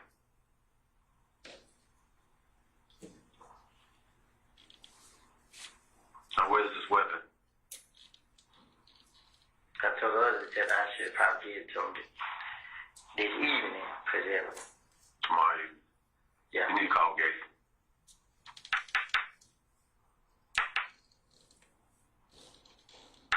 When you call him, so he gave you a number? Yeah, he gave me a card. Okay. You can either call one or two. We need that weapon. I called Kate. We need that weapon.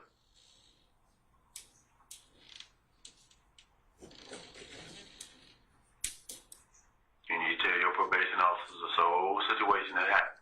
I will. Every time something happens, I call her soon as I get the chance, and I tell her exactly what happened. And she come out my house, and I explain everything what happened to her. It's the first thing I always do. I get to tell her stuff for it, like what's going on.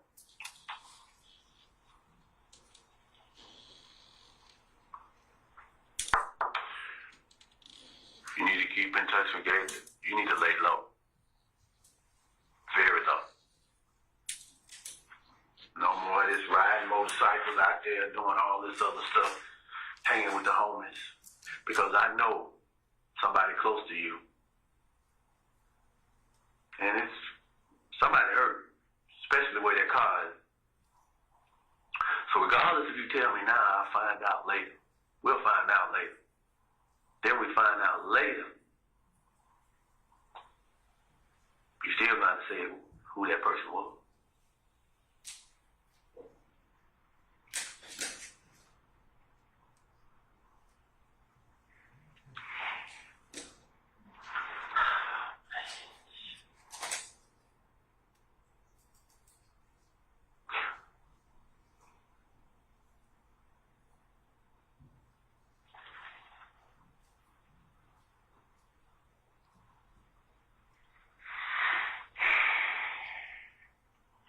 You land on a very heavy heart.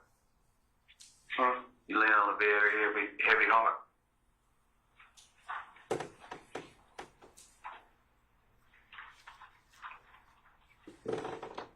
Deshaun. So you don't know who the person is? By the time I looked up, they rolling down their window. They know me, they saw us shooting. I was already in the car. You have any idea who it might be? I was already in the car.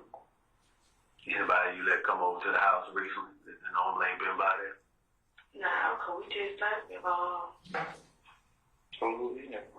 Huh? Don't know. True. Yeah, let me do something. Who is? Don't know who in there. Who is? Been there. Been there. Who is? I got a problem with. No, Tay. So you gotta put this Tay.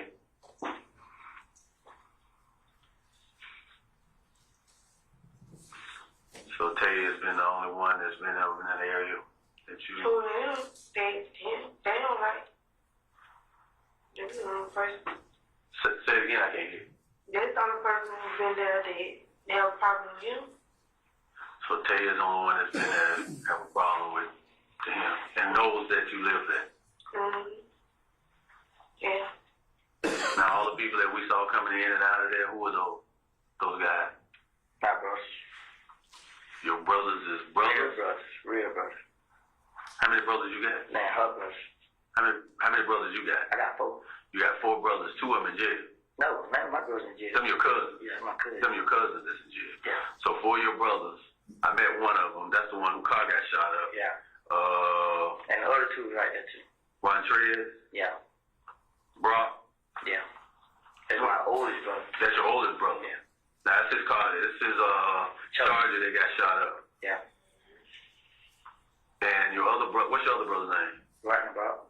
Rodney Brock. And what's the other one? No, I'm tripping. Ricardo. Rodriguez Brock. Rodriguez Copeland. I don't even know about his name. Yeah. Rodriguez Copeland. Yeah. Rodney Brock. Rodney Brock. Montrez Brock. Montrez Brock. Those are your. My 3 brothers. His boys. What other brother? Me. Oh, you 4th one. Yeah. Okay. And what's your brother's name? Maurice. Maurice what? Davis. Maurice Davis. And you got another one? Mm-hmm. What's his name? David. Quarterman. Quarterman. So he stayed up. So they still come in and out over there. And you got now the apartment. Did your mom stay in there with you? Keep the baby, or she stay somewhere? I stay by myself. My mom stays somewhere else. I stay by myself. Okay. Was your mom there? No. Who got the baby? Who got the baby? My mom got her now. Saying to get there. Okay, your mom got you. What's your mama name? April what? Quarterman. So she got the baby. Yeah. Why you? Okay. Until y'all get back. Okay.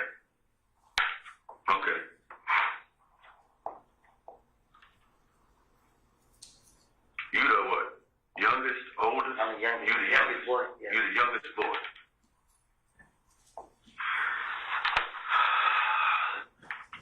So you done got your brother car shot up.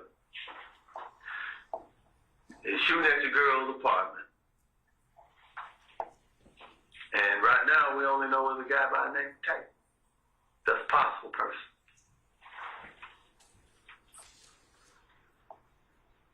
You know where Tay come from? What area you live in?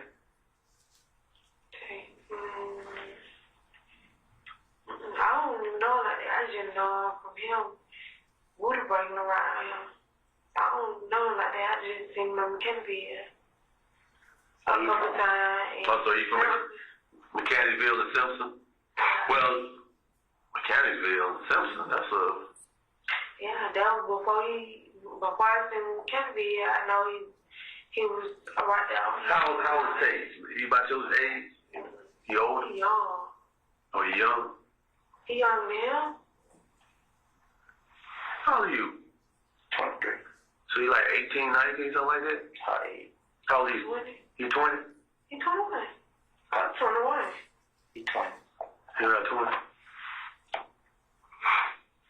So it's Tay that lives on that's Mount Simpson and was over on Simpson in Mechanicsville. That's 2 places We started hanging when he came to Mechanicsville. You started hanging when he came to Mechanicsville, but he said he's from Simpson. Well, That's where he's from. That's where he's from, Simpson, but you met him over there in Mechanicsville. Yeah. He went to Carl. We used to be at Carl playing basketball. Well, one thing I want to tell you, you gotta look at her. You gotta look at your baby girl. Full circle. You had a lot to think about tonight. And how many people in this wide scope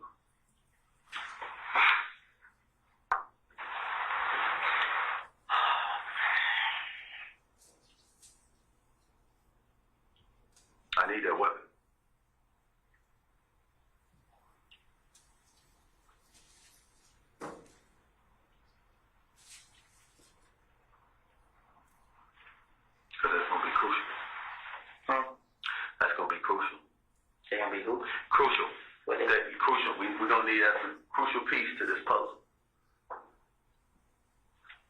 We know that they came for you. And in the process of that, they were shooting at you and your baby. So that's 3 possible situations that could not have came out better than what it is right now, because right now you all here. Now, we know that somebody in that car is injured and hurt from what we saw at the scene. And possibly shot. But what I'm saying to you is, you want to lock me up.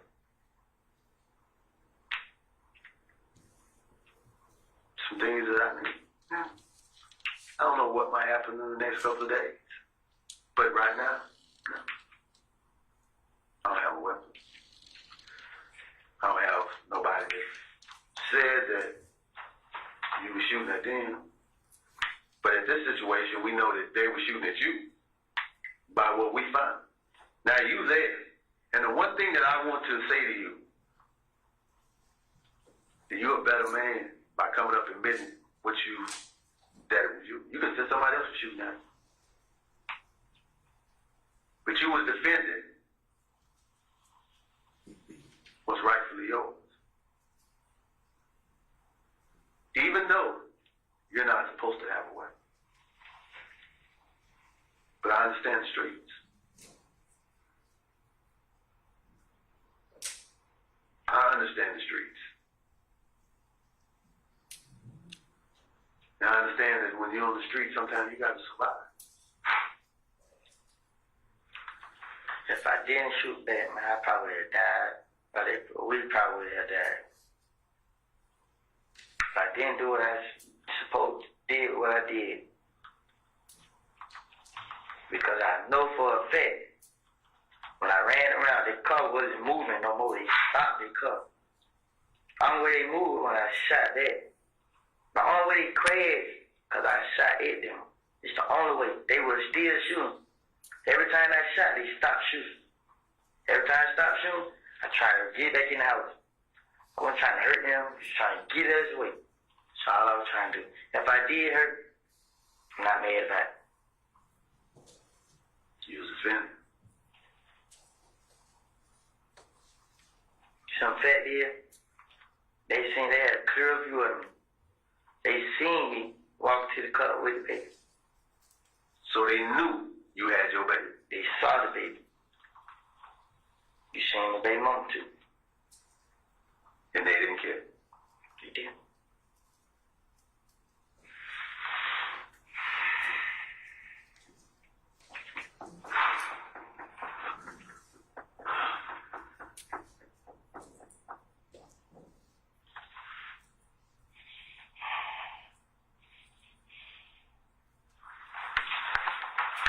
Anything else you want to talk to me about?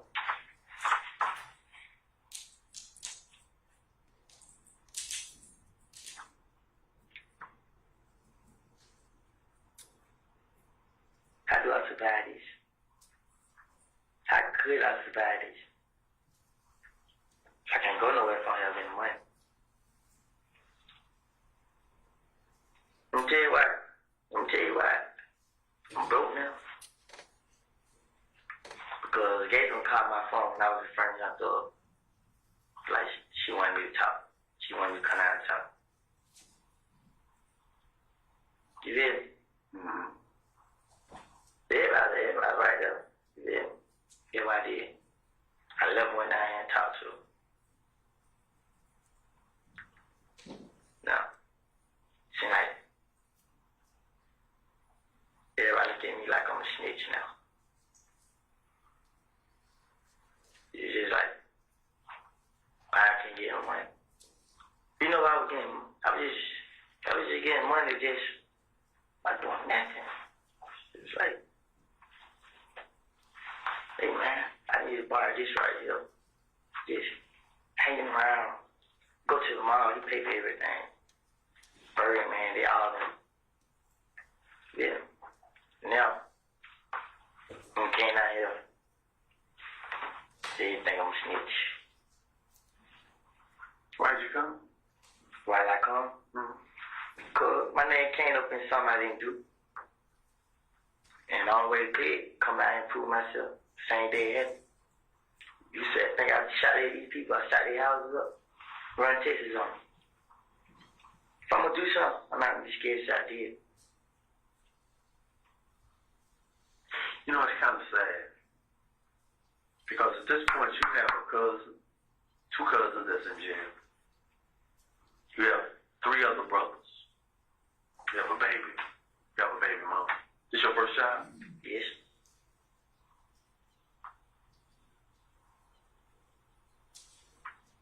Do you think that you'll be able to see your child grow up?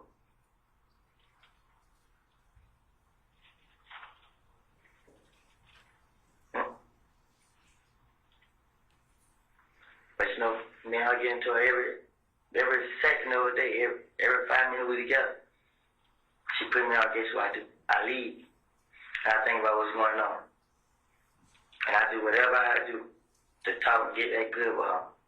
To be out with her and the baby. Until that time comes. Because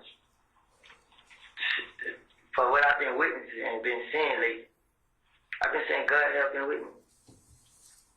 But I don't know I got my mind like it because it ain't gonna stop. No matter what happens. If it's not gonna be me, it's gonna be somebody I love. And before I let somebody I love get hurt, I really step in front of the gun. And tonight what happened, I honestly, God tells the truth, man. I haven't been wanting no problem with nobody. It was hard to get me to stay in the house. I stay in the house a whole day until we get up. We get up, I can ride around. Get on Instagram, make funny jokes, just clear my mind. I can't think. I have a handful of problems. And I come back in the house, get ugly with her. Sleep in the living room, sleep on the floor, or whatever. But I be there to see my baby. I go to sleep, wake up to her. But at the end of the day, man, So you... it's not, it's just, you can't run from death. And my grandma told me, the day I stopped lying, God wouldn't appreciate it. God wouldn't want me to run. He don't. So, I made it my mind, I don't run. I'm not run for you. I don't run for nobody. Not gonna hide, none of it. Everybody keep telling me hide, lay low. Well, where's money? How the hell I'm gonna do that? It ain't like I'm looking for trouble. I will if I could. But before I go over here and leave them over there, I'd rather be there with them. If the baby wasn't crying, who knows? They probably would have came in there and shot the house up while we was in the living room. That's what's going through my mind right now. The baby did all they crime until we went out the door. We went out the door. They started showing. She haven't cried no more. You know what it is? I don't get through a lot of stuff. There's a lot of things don't happen to me. Guess what? When I think about it, I think about God being there for me. And right now,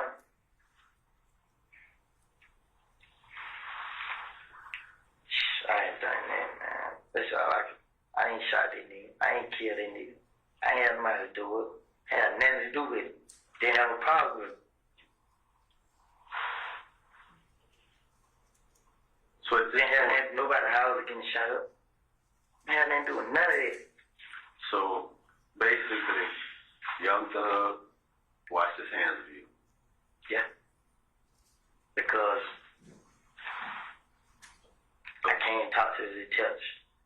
And then folks in the street saying, I'm a snitch, I'm a snitch, I'm a snitch.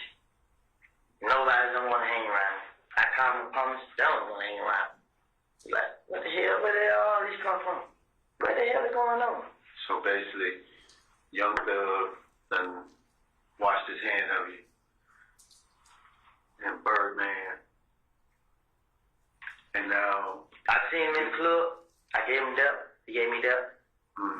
And I was talking to him. That nigga wouldn't even talk back to me. He's just like, yo. Shit. You like, what the hell you been at? You feel me? But what he did do, he called when you're happy. Like, everything, all is okay. You feel me? But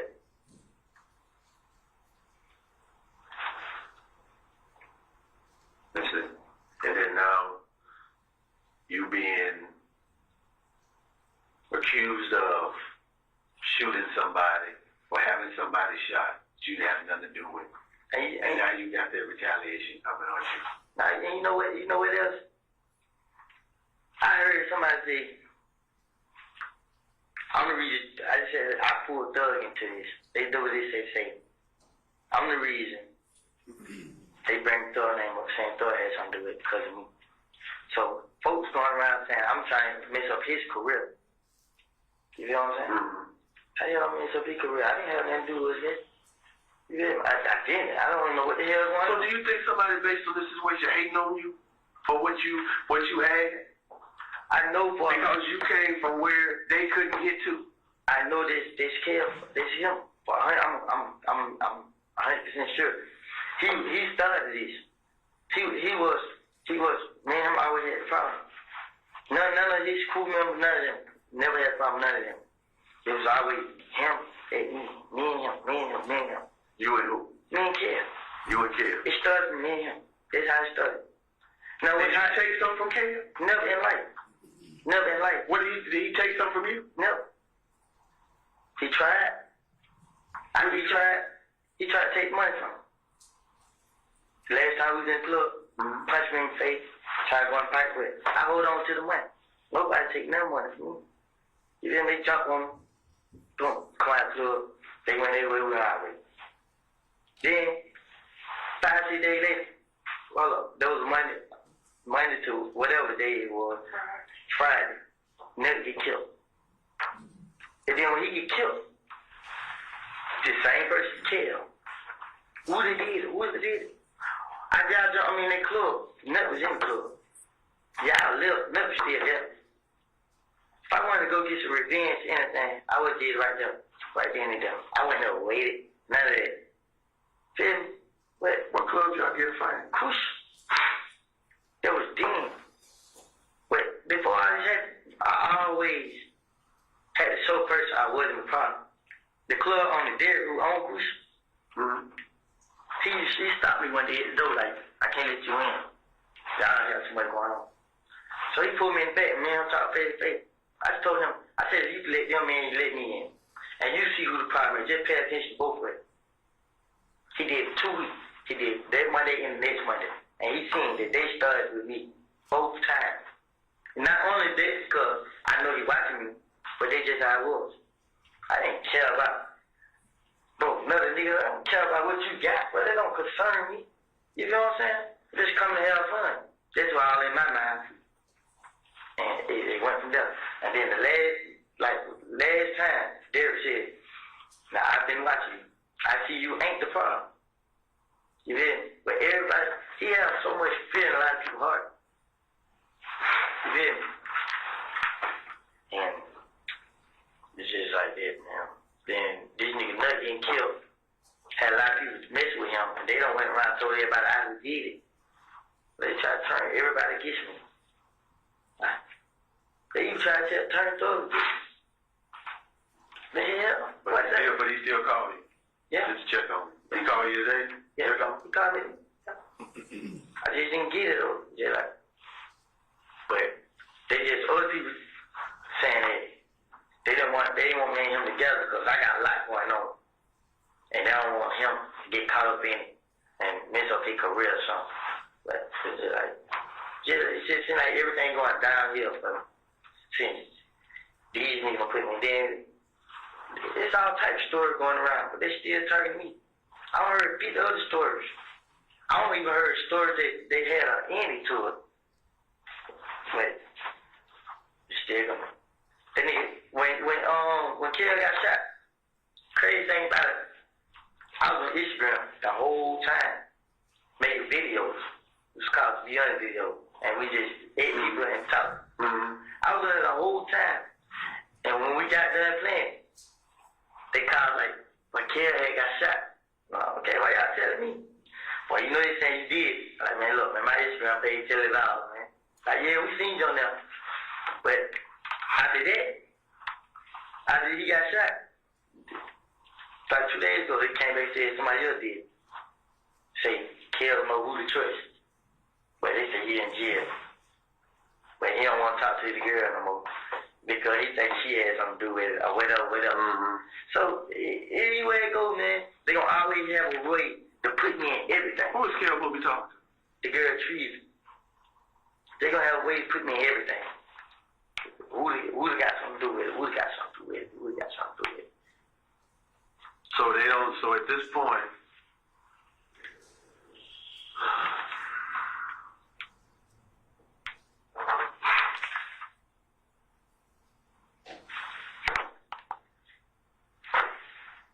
you got 48. You got 48. You good? That's a baby? Yeah. Pretty. Look like a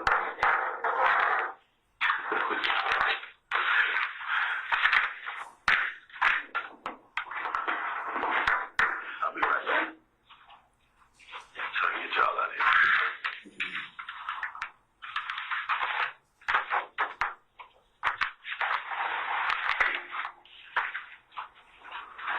You gotta get back to that baby. Call us up. Let the man go. Huh? Say, let the man go. Let him go. Man, who? Hmm? I'm ready to go. Well, let what man go?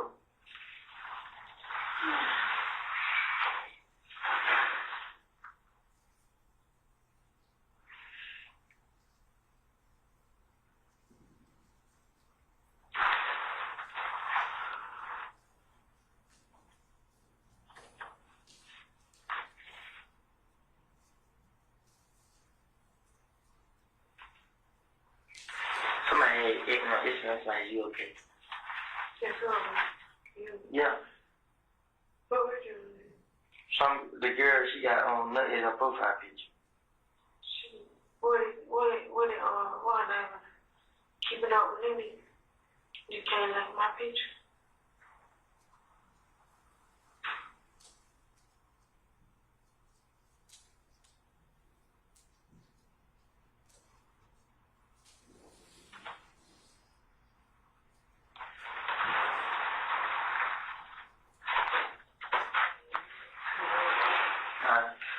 It's just too much. So you blame on me again? So how I feel this too much. I ain't blaming on no.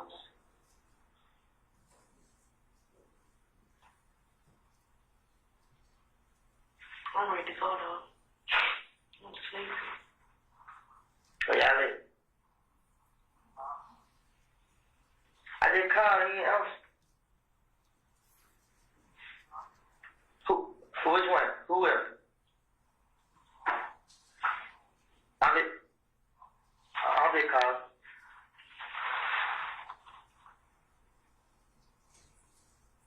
Maybe I'll. So, Leave, man.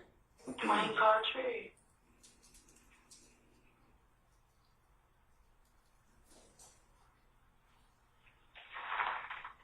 Picking that down, cutting me, shoot that motherfucker up again. Told him he should gotta paint the whole color. Mm-hmm.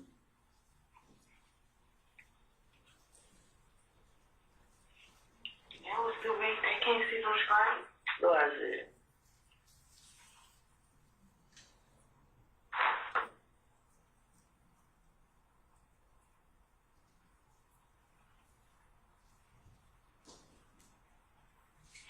Hello? Trey was done that shit. He need to call right over around here.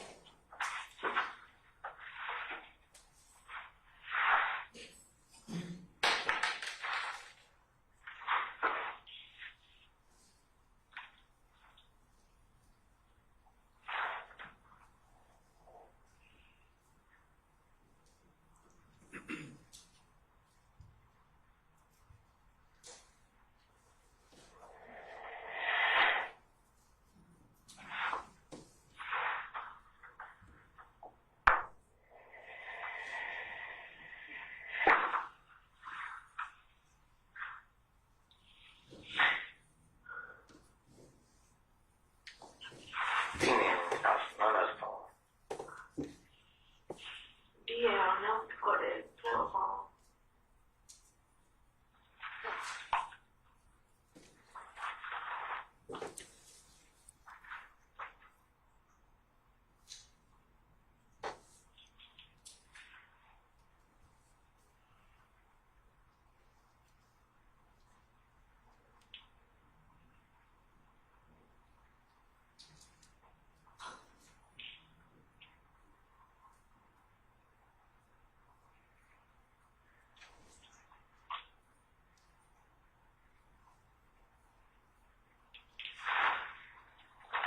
Nobody has to speak on. Call Marie. No, they still love me.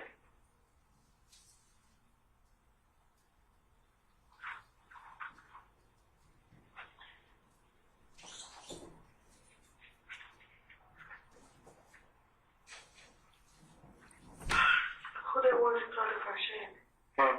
Who that was you called first? You must never done them all. Call Murray. Brother, LeBron. Maurice. How old is that? Who? I call my mom. No, I really felt bad. I need my gate card. I need my gate card. I just been here. I just found. You found? Yeah, I ain't bringing it up.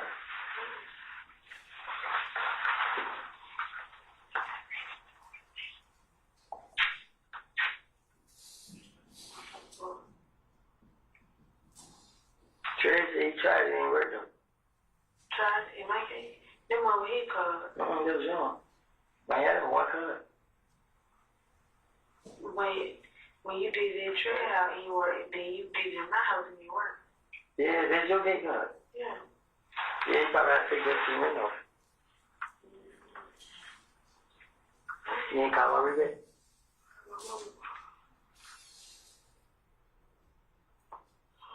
Who's asleep?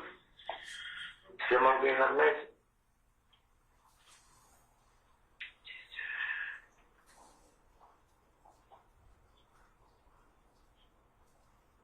Mom. At MRG, you gonna get it.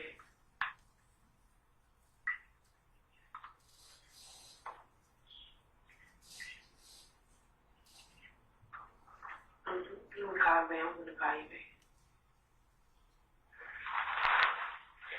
He's the job.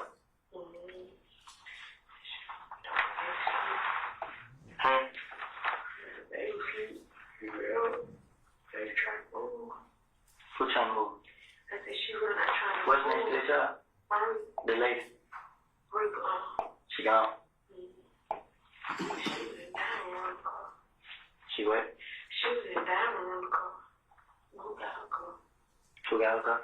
I said, I wonder who got it. Diamond. She had a down drive. Yeah, but Diamond got her own car. Diamond got her own car. I thought you said she and Diamond on the car. Yeah, like Diamond just picked up the keys and came. Oh.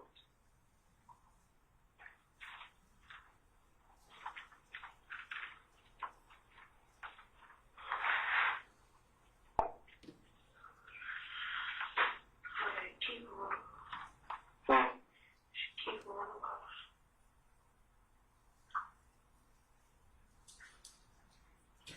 Down here, at the precinct across the street from, what is it right now? Pre-trial. Next pre-trial. Yes, the pre-trial. The jail. Yes, at the jail, the pre-trial. Yeah, right.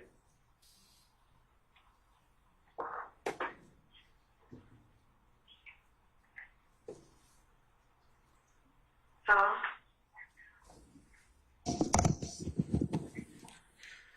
Ms. Hilton, can we stop at this point in time? I understand that we need to take a comfort break. All right. Councils, we'll be in recess about 15 minutes. All right? Ladies and gentlemen, jury, all rise.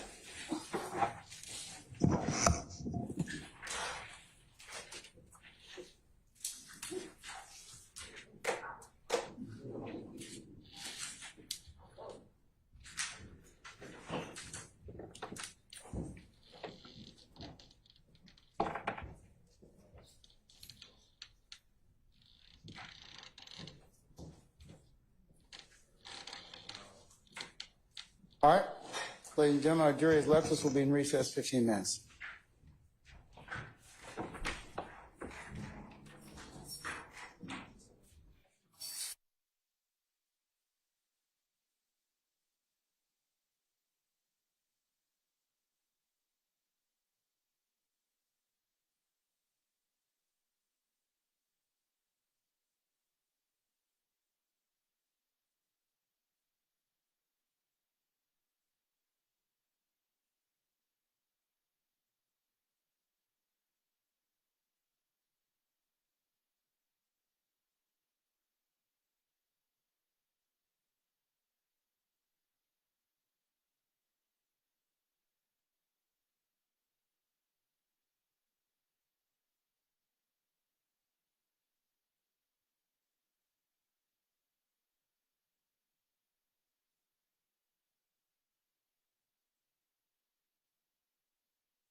Your Honor, may one of us approach just very briefly the defense? Sure.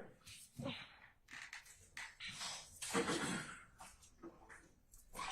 right.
All right, Sergeant Ingram, summon our jurors, please, sir.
Mr. Copeland. Mr. Copeland.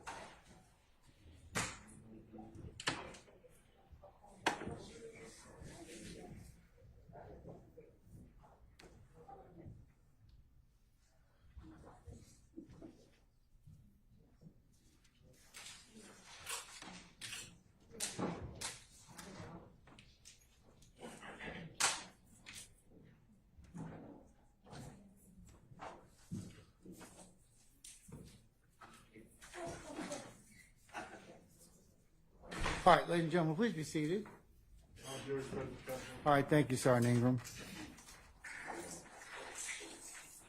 All right, Ms. Hilton, you may proceed when ready, madam. Sorry. Thank you, Your Honor. We're going to resume playing at 2:43:14. All right.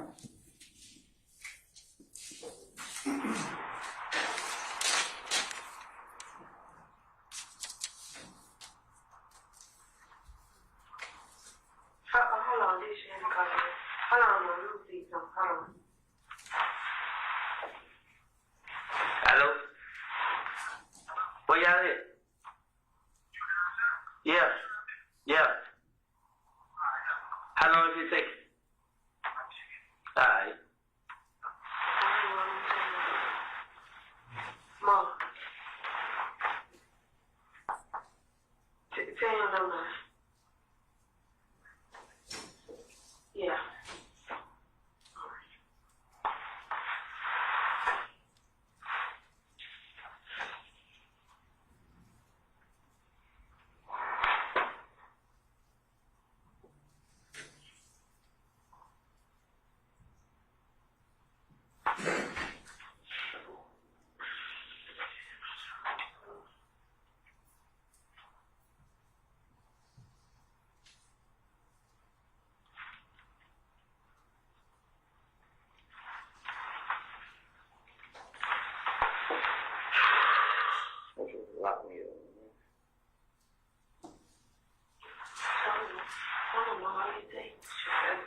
shit, why lie, bro?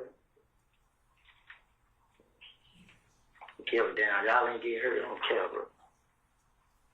It is what it is, man.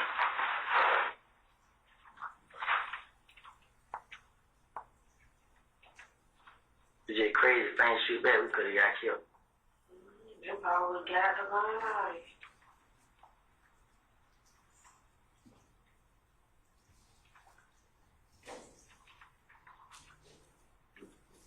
You should have told them. That lady told you. The kid. Man, shit. I told her this shit don't mean nothing. This shit don't mean nothing, bro. Then they try to trick me down, so. And throw them on your brain?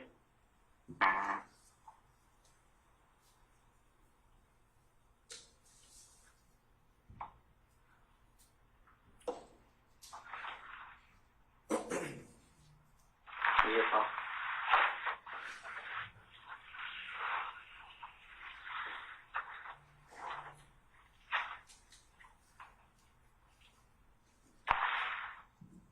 Goddamn hell.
He looked familiar.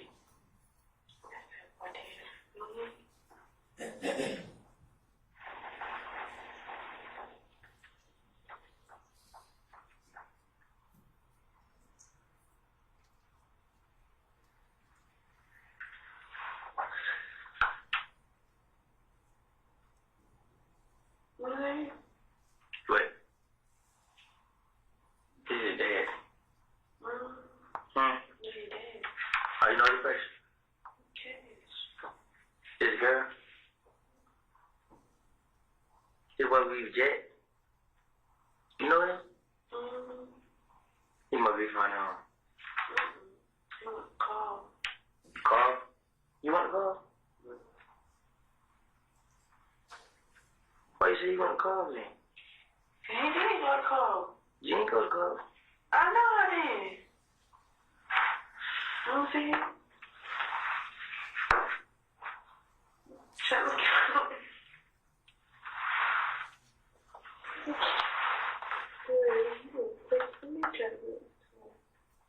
I'm bored.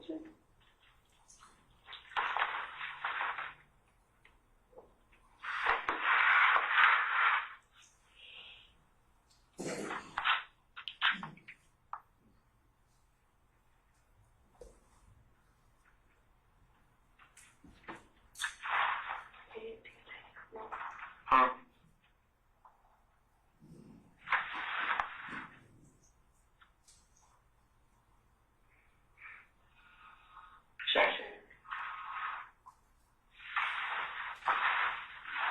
You down there? Like, you know how you go into pre-trial? Like, you know how they lock you up and take? Nah, you gotta come pre-trial, like, come inside pre-trial. You remember they walked through the end of this?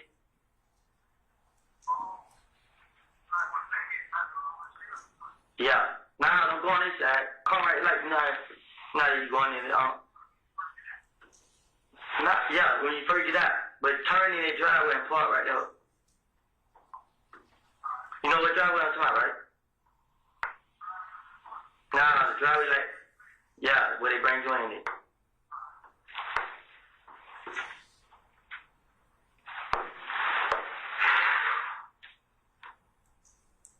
I got tea, man.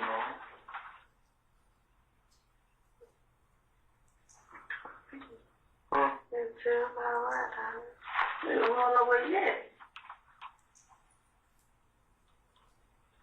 My head killing me, man.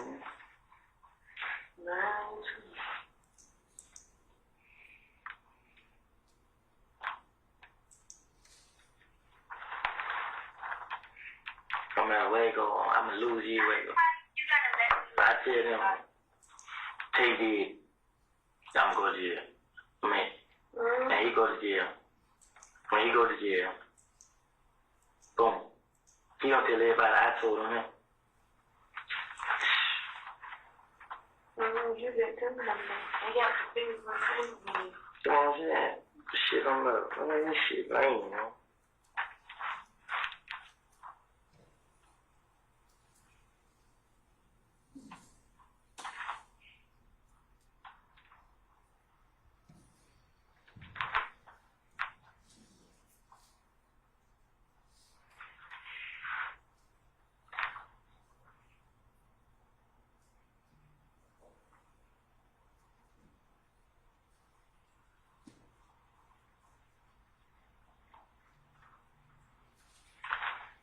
How the hell Mets find out?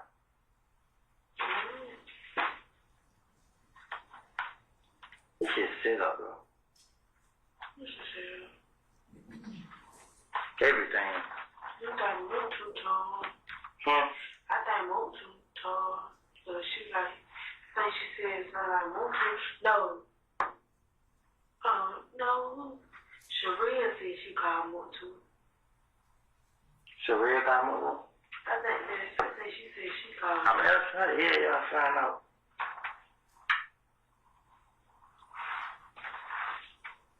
Trey about caution.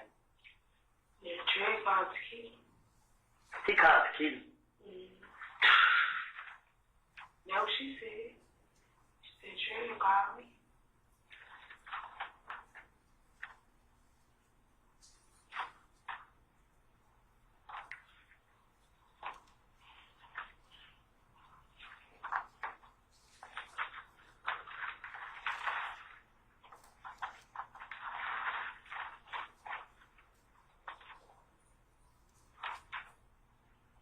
That's old nigga fast, too. You know?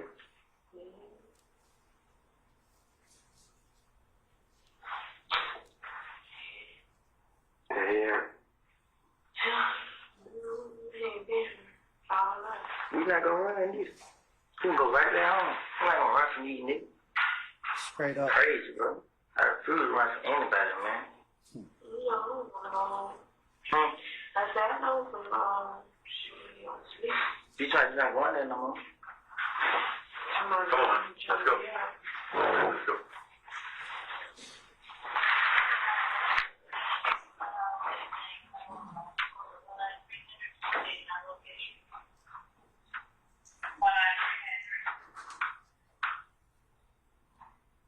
And we're going to stop the playing at 2:53:36.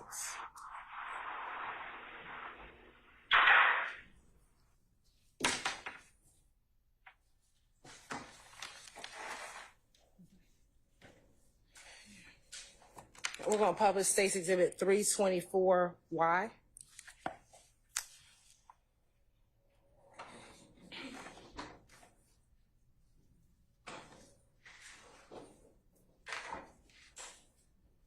Mr. Copeland, on the screen is 324. It's already been admitted, madam. It's already been admitted. Your Honor, it looks like there's something happening with the Zoom. At least.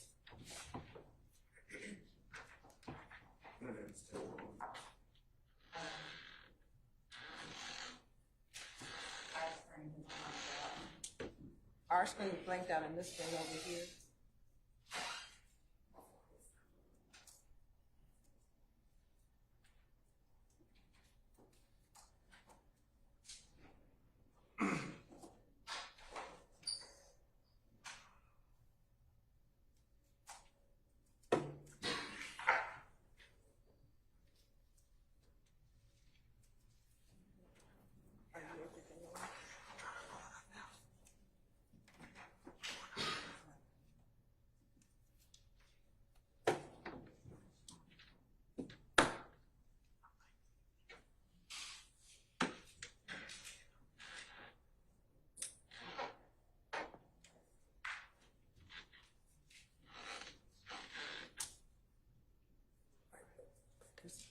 Those screens are still working, so it's only a few screens. Oh, Your Honor, every time we're trying to publish something, it's restarting everything on our Zoom.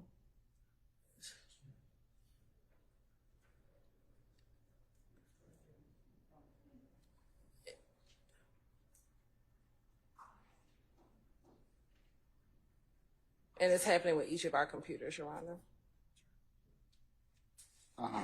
Let me see if Mr. Mine can add you all again, okay? Okay. All right. Because it doesn't seem like any of you are here, or any of you are.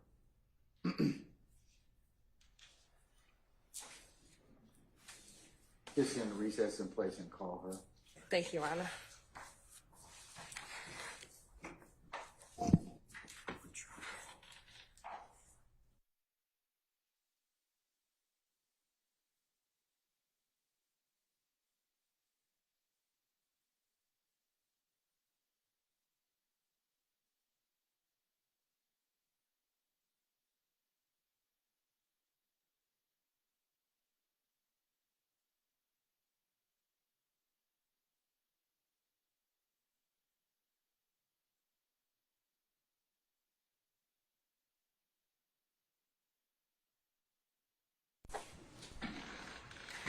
Your Honor, given the state's state's announcement to the court earlier.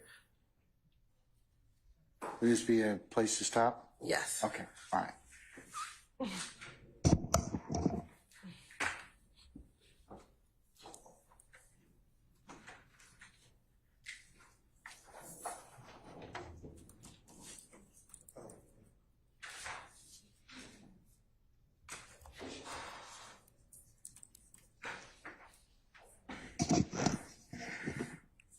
Ladies and gentlemen, this might be an appropriate time for us to recess for the day since we had, I've had a conversation with counsel. This might be a place to stop. So we're going to go ahead and just recess you till tomorrow morning.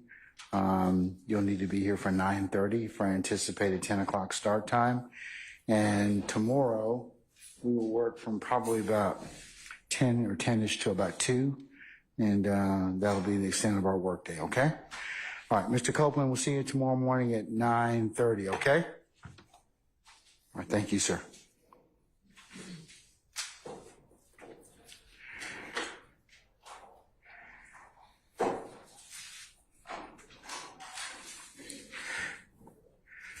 Ladies and gentlemen, any ministerial inquiry of me at this point?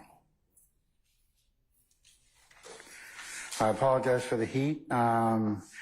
I have arranged for our space to be deep cleaned. That'll occur after we leave for today, okay? So, and then more updates as of tomorrow, all right? Okay, so unless you have anything in ministerial nature of me, let's review. When you go back to your headquarters, do not leave your notepads in the basket. Do not have any conversations one way or another in ones and twos, or as you go to any other place, or you sit back in there, wait on us. It will be a violation for you to recap, handicap, or otherwise review the testimony or review your notes with each other as you have not begun to consider this case in the manner and fashion that the court will instruct you on when we get to that particular stage. So it will be a violation for you to engage in any of those particular activities. Remember, ladies and gentlemen, you are not permitted to go to any scenes or any locations that you may have heard testimony on thus far. Remember also, it will be a violation for you to go to any of those places and either draw, take photos, or discuss with your colleagues in the back any such knowledge you may have of any of those. You can only consider what's been presented within the four walls of this courtroom. In that respect, ladies and gentlemen, remember you're also not to go to any third-party sites, consult any reference materials, phone a friend or anybody else to otherwise aid or augment in your understanding of what you may have heard within this courtroom. You can only consider what's been presented within the four walls of this courtroom for your consideration. And remember, ladies and gentlemen, it would be a violation for you to also view on any platform of social media or the news media recaps or accounts of this particular trial, as you can only consider what's presented in court for your consideration. Ladies and gentlemen, lastly, one more thing. Remember, if any third party should try and reach you, reach out to you, approach you in any way, in any form in respect to what's going on in this case or your involvement, you are to let myself and Sergeant Ingram know immediately. And then lastly, ladies and gentlemen, thank you for your patience and thank you for the attention that you have given and otherwise are continuing to give and will give to the consideration of this matter. Is there anything else of me for today? All right, ladies and gentlemen, we'll see you tomorrow morning for 9:30, and we'll see where the day leads us at that point. All rise.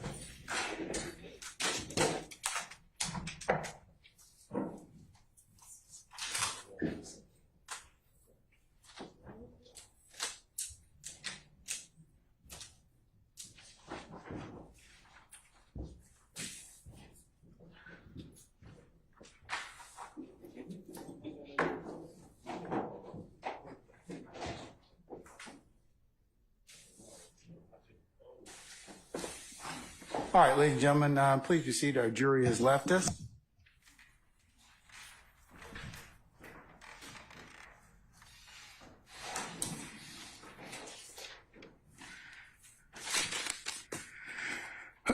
All right, Ms. Hilton, what other business, if any, do you need to take up with the court? Your Honor, if defense counsel wants to provide to the state for at least the January 28th and February 21st interview. The January 28, 2015 and Yes. February what? 21st, 2015 interviews, the portions that they think could be needs to be redacted, they can get that over to us this evening. We can look at it and I believe, hopefully determine which ones we agree with and then only have to litigate over that we do not agree with. All right. Okay, counsels, and for the defense, any issues as to relates to what the state's proffer is? They're going to currently send you the redactions for the January 28th and February 21st, 2015 interviews. No, we were hoping that they would send us what they believe should be redacted. Okay. Do you have what you would consider to be subject to redaction, Mr. Sharp, or any other counsel?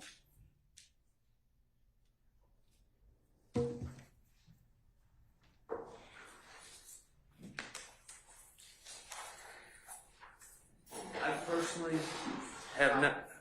I apologize. There's a coworker of mine outside, and I understand the sheriff deputy said the court's over, so no one can come in. I don't think that that's the rule, so. Which coworker? Now, thank you, sir. Okay, all right.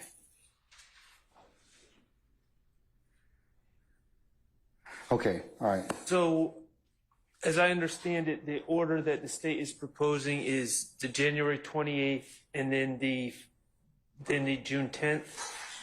January 28th and February 21st. And if we're only going until 2 tomorrow, I think those would be the only ones we would get into. And then June 10th will probably be on Thursday. Okay, I have been putting my efforts into June 10th. But we can work on, now, does the state have any proposals? The state has given me proposals for the June 10th redactions. Does the state have any thoughts or proposals about the 2 that they're planning on going into tomorrow? We don't, given what his testimony is, we intended to play the entirety of it. There may be 1 or 2 issues that we'll review again, but we don't have any. But if there are some that the defense would like us to look at, we would, like I said, look at them and review those. Okay. I will talk to my colleagues and we will get back to the state as soon as we have an answer. How long is the interviews on the 28th of January and February 21st? January 28th is approximately a little shy of 3 hours. And February 21st,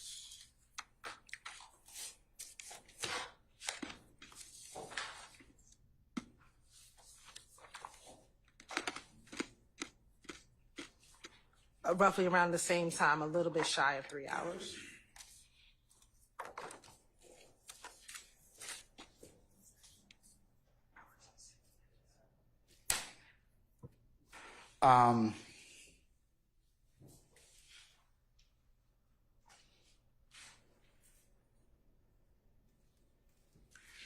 And can you tell me the June 10th of what year interview? 2015. June 10th, 2015 is 9 hours in duration.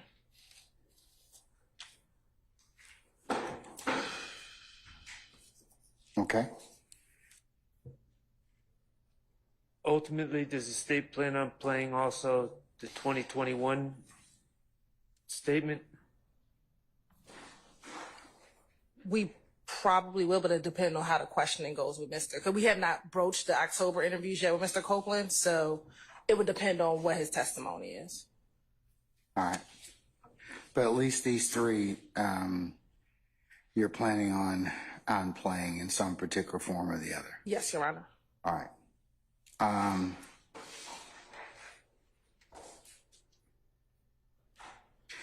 Have you identified any other than, well, have you identified those portions that you believe to be objectionable on either the January 28th or February 21st interviews, Mr. Sharp? We have not identified giving them to the state. I'd have to check my notes to kind of remind myself of the work I've done in the past. But let me just, before we go too far down this road, let me just say that on behalf of Mr. Stillwell, I'm maintaining all objections to the lack of foundation for prior inconsistent statements and hearsay. So I'm answering these questions, but I don't want it to be perceived that I'm waiving that argument. I think that your position's been made very clear, and I'll of course listen to any objections you may have, in addition to the ones that you've already made that you'd like to recap. But what the court's just trying to figure out is whether or not you've identified those particular sections that you know that you would need, that the court would, that you would need to be, they need to be redacted or otherwise omitted. I believe when it comes to the February 21st statement, which I just listened to the other day again, I think that there's going to be less of that matter, less of the objectionable material in it than the January 28th. That's going to be more of an issue. Okay. What about the January 28th? I'm going off of memory because there's so many statements, but I believe that that's one of the more wide-ranging interviews where different topics are discussed and hearsay matters are discussed and speculation and all of the rest.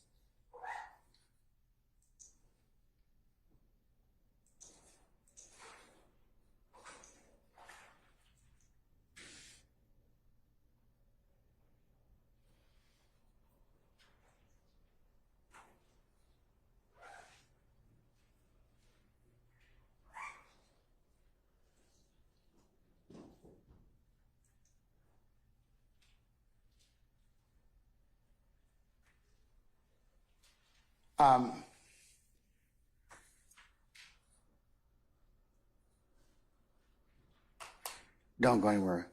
Does anybody else have any comment on the 28th of January or February 21st interviews?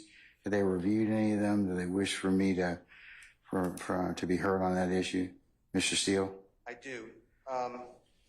Sir, I don't believe that the burden should be on Mr. Williams to send the state what we believe should be redacted because the state's the one trying to introduce the evidence, and there are parts of both of those statements which I have gone through and I have delineated much of these topics or these recordings that should be struck. But I like some of the stuff that I've struck, so if the state doesn't strike it, I just won't object to it.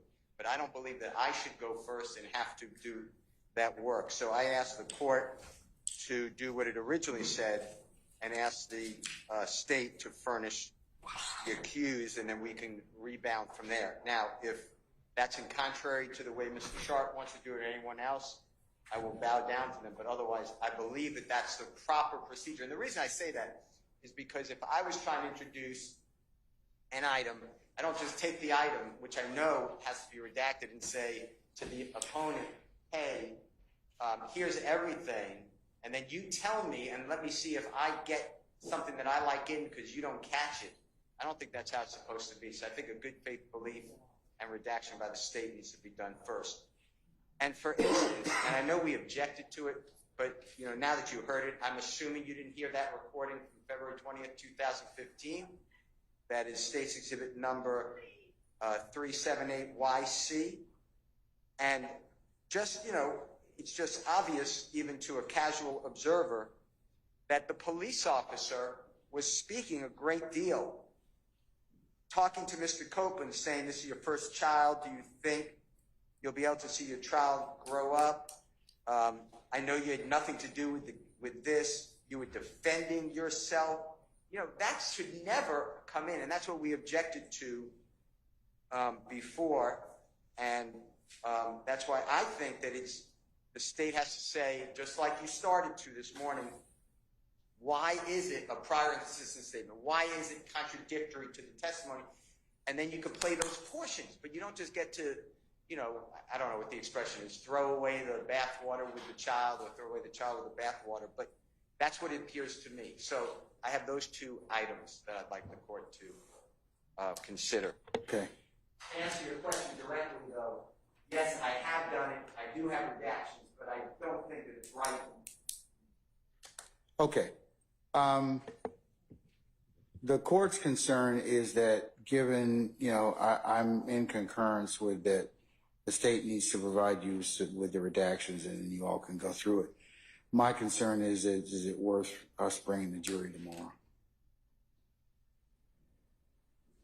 That's my concern, is that might as well, if you all are if I'm gonna have to weigh in on the admissibility of various statements from the 28th and of January of 2015 and February 21st of 15, then it might just be more appropriate to let our jurors just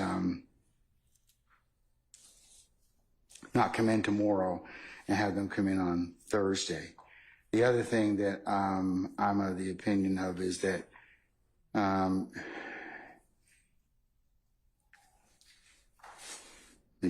before I go ahead and go forward with that, has the state identified redactions for June 10th of 2015? Yes, Your Honor. We provided the June 10th ones yesterday evening, and then we resubmitted them this morning when we learned that. Okay, so it's possible maybe I can go through the redactions, at least in some particular order for tomorrow, tomorrow, and then our jurors can listen to whatever it is they can listen to on Thursday. Friday, as you recall, or just to remind you,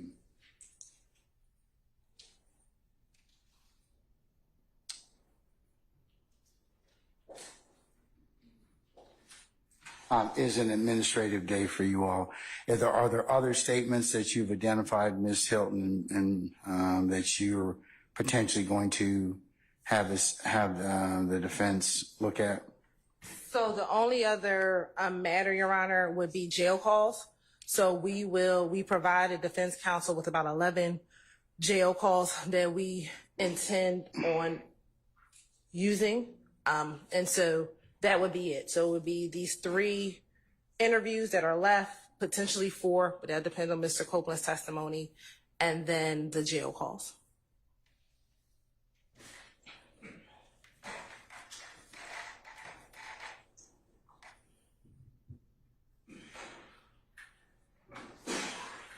Okay.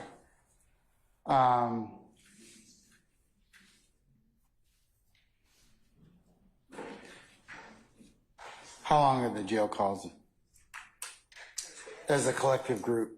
They're 11 and 15 minutes, so. 15 minutes each? Yes. So roughly 150, about 2 hours. 2.5 Yeah, hours. 2.5 2.5 hours. Yes. All right.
All right, counsel, is anything further? What I think I'm going to do is, unless you have some strong objection to the contract, I'm going to excuse our jurors for tomorrow and tell them they can come in on Thursday.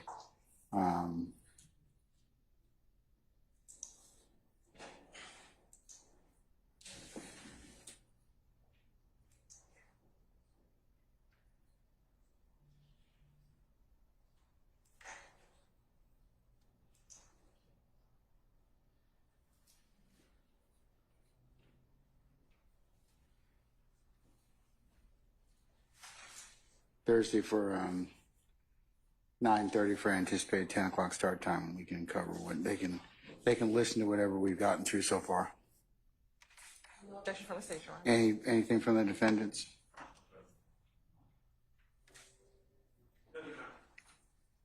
All right. Okay. Anything else I need to take up with you all before we recess? Nothing from the state.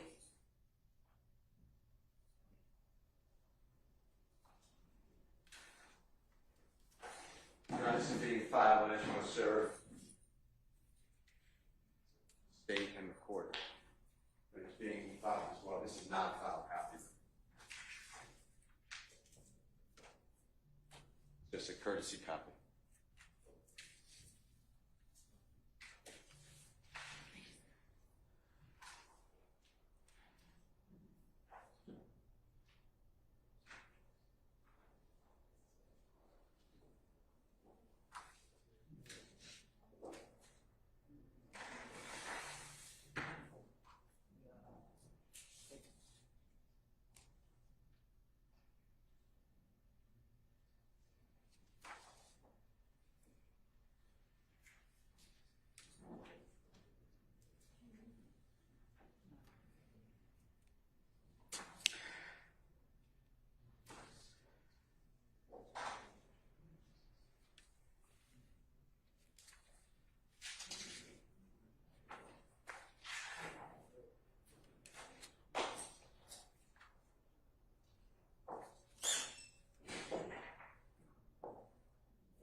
Okay, we'll take it up tomorrow, Mr. Steele, okay?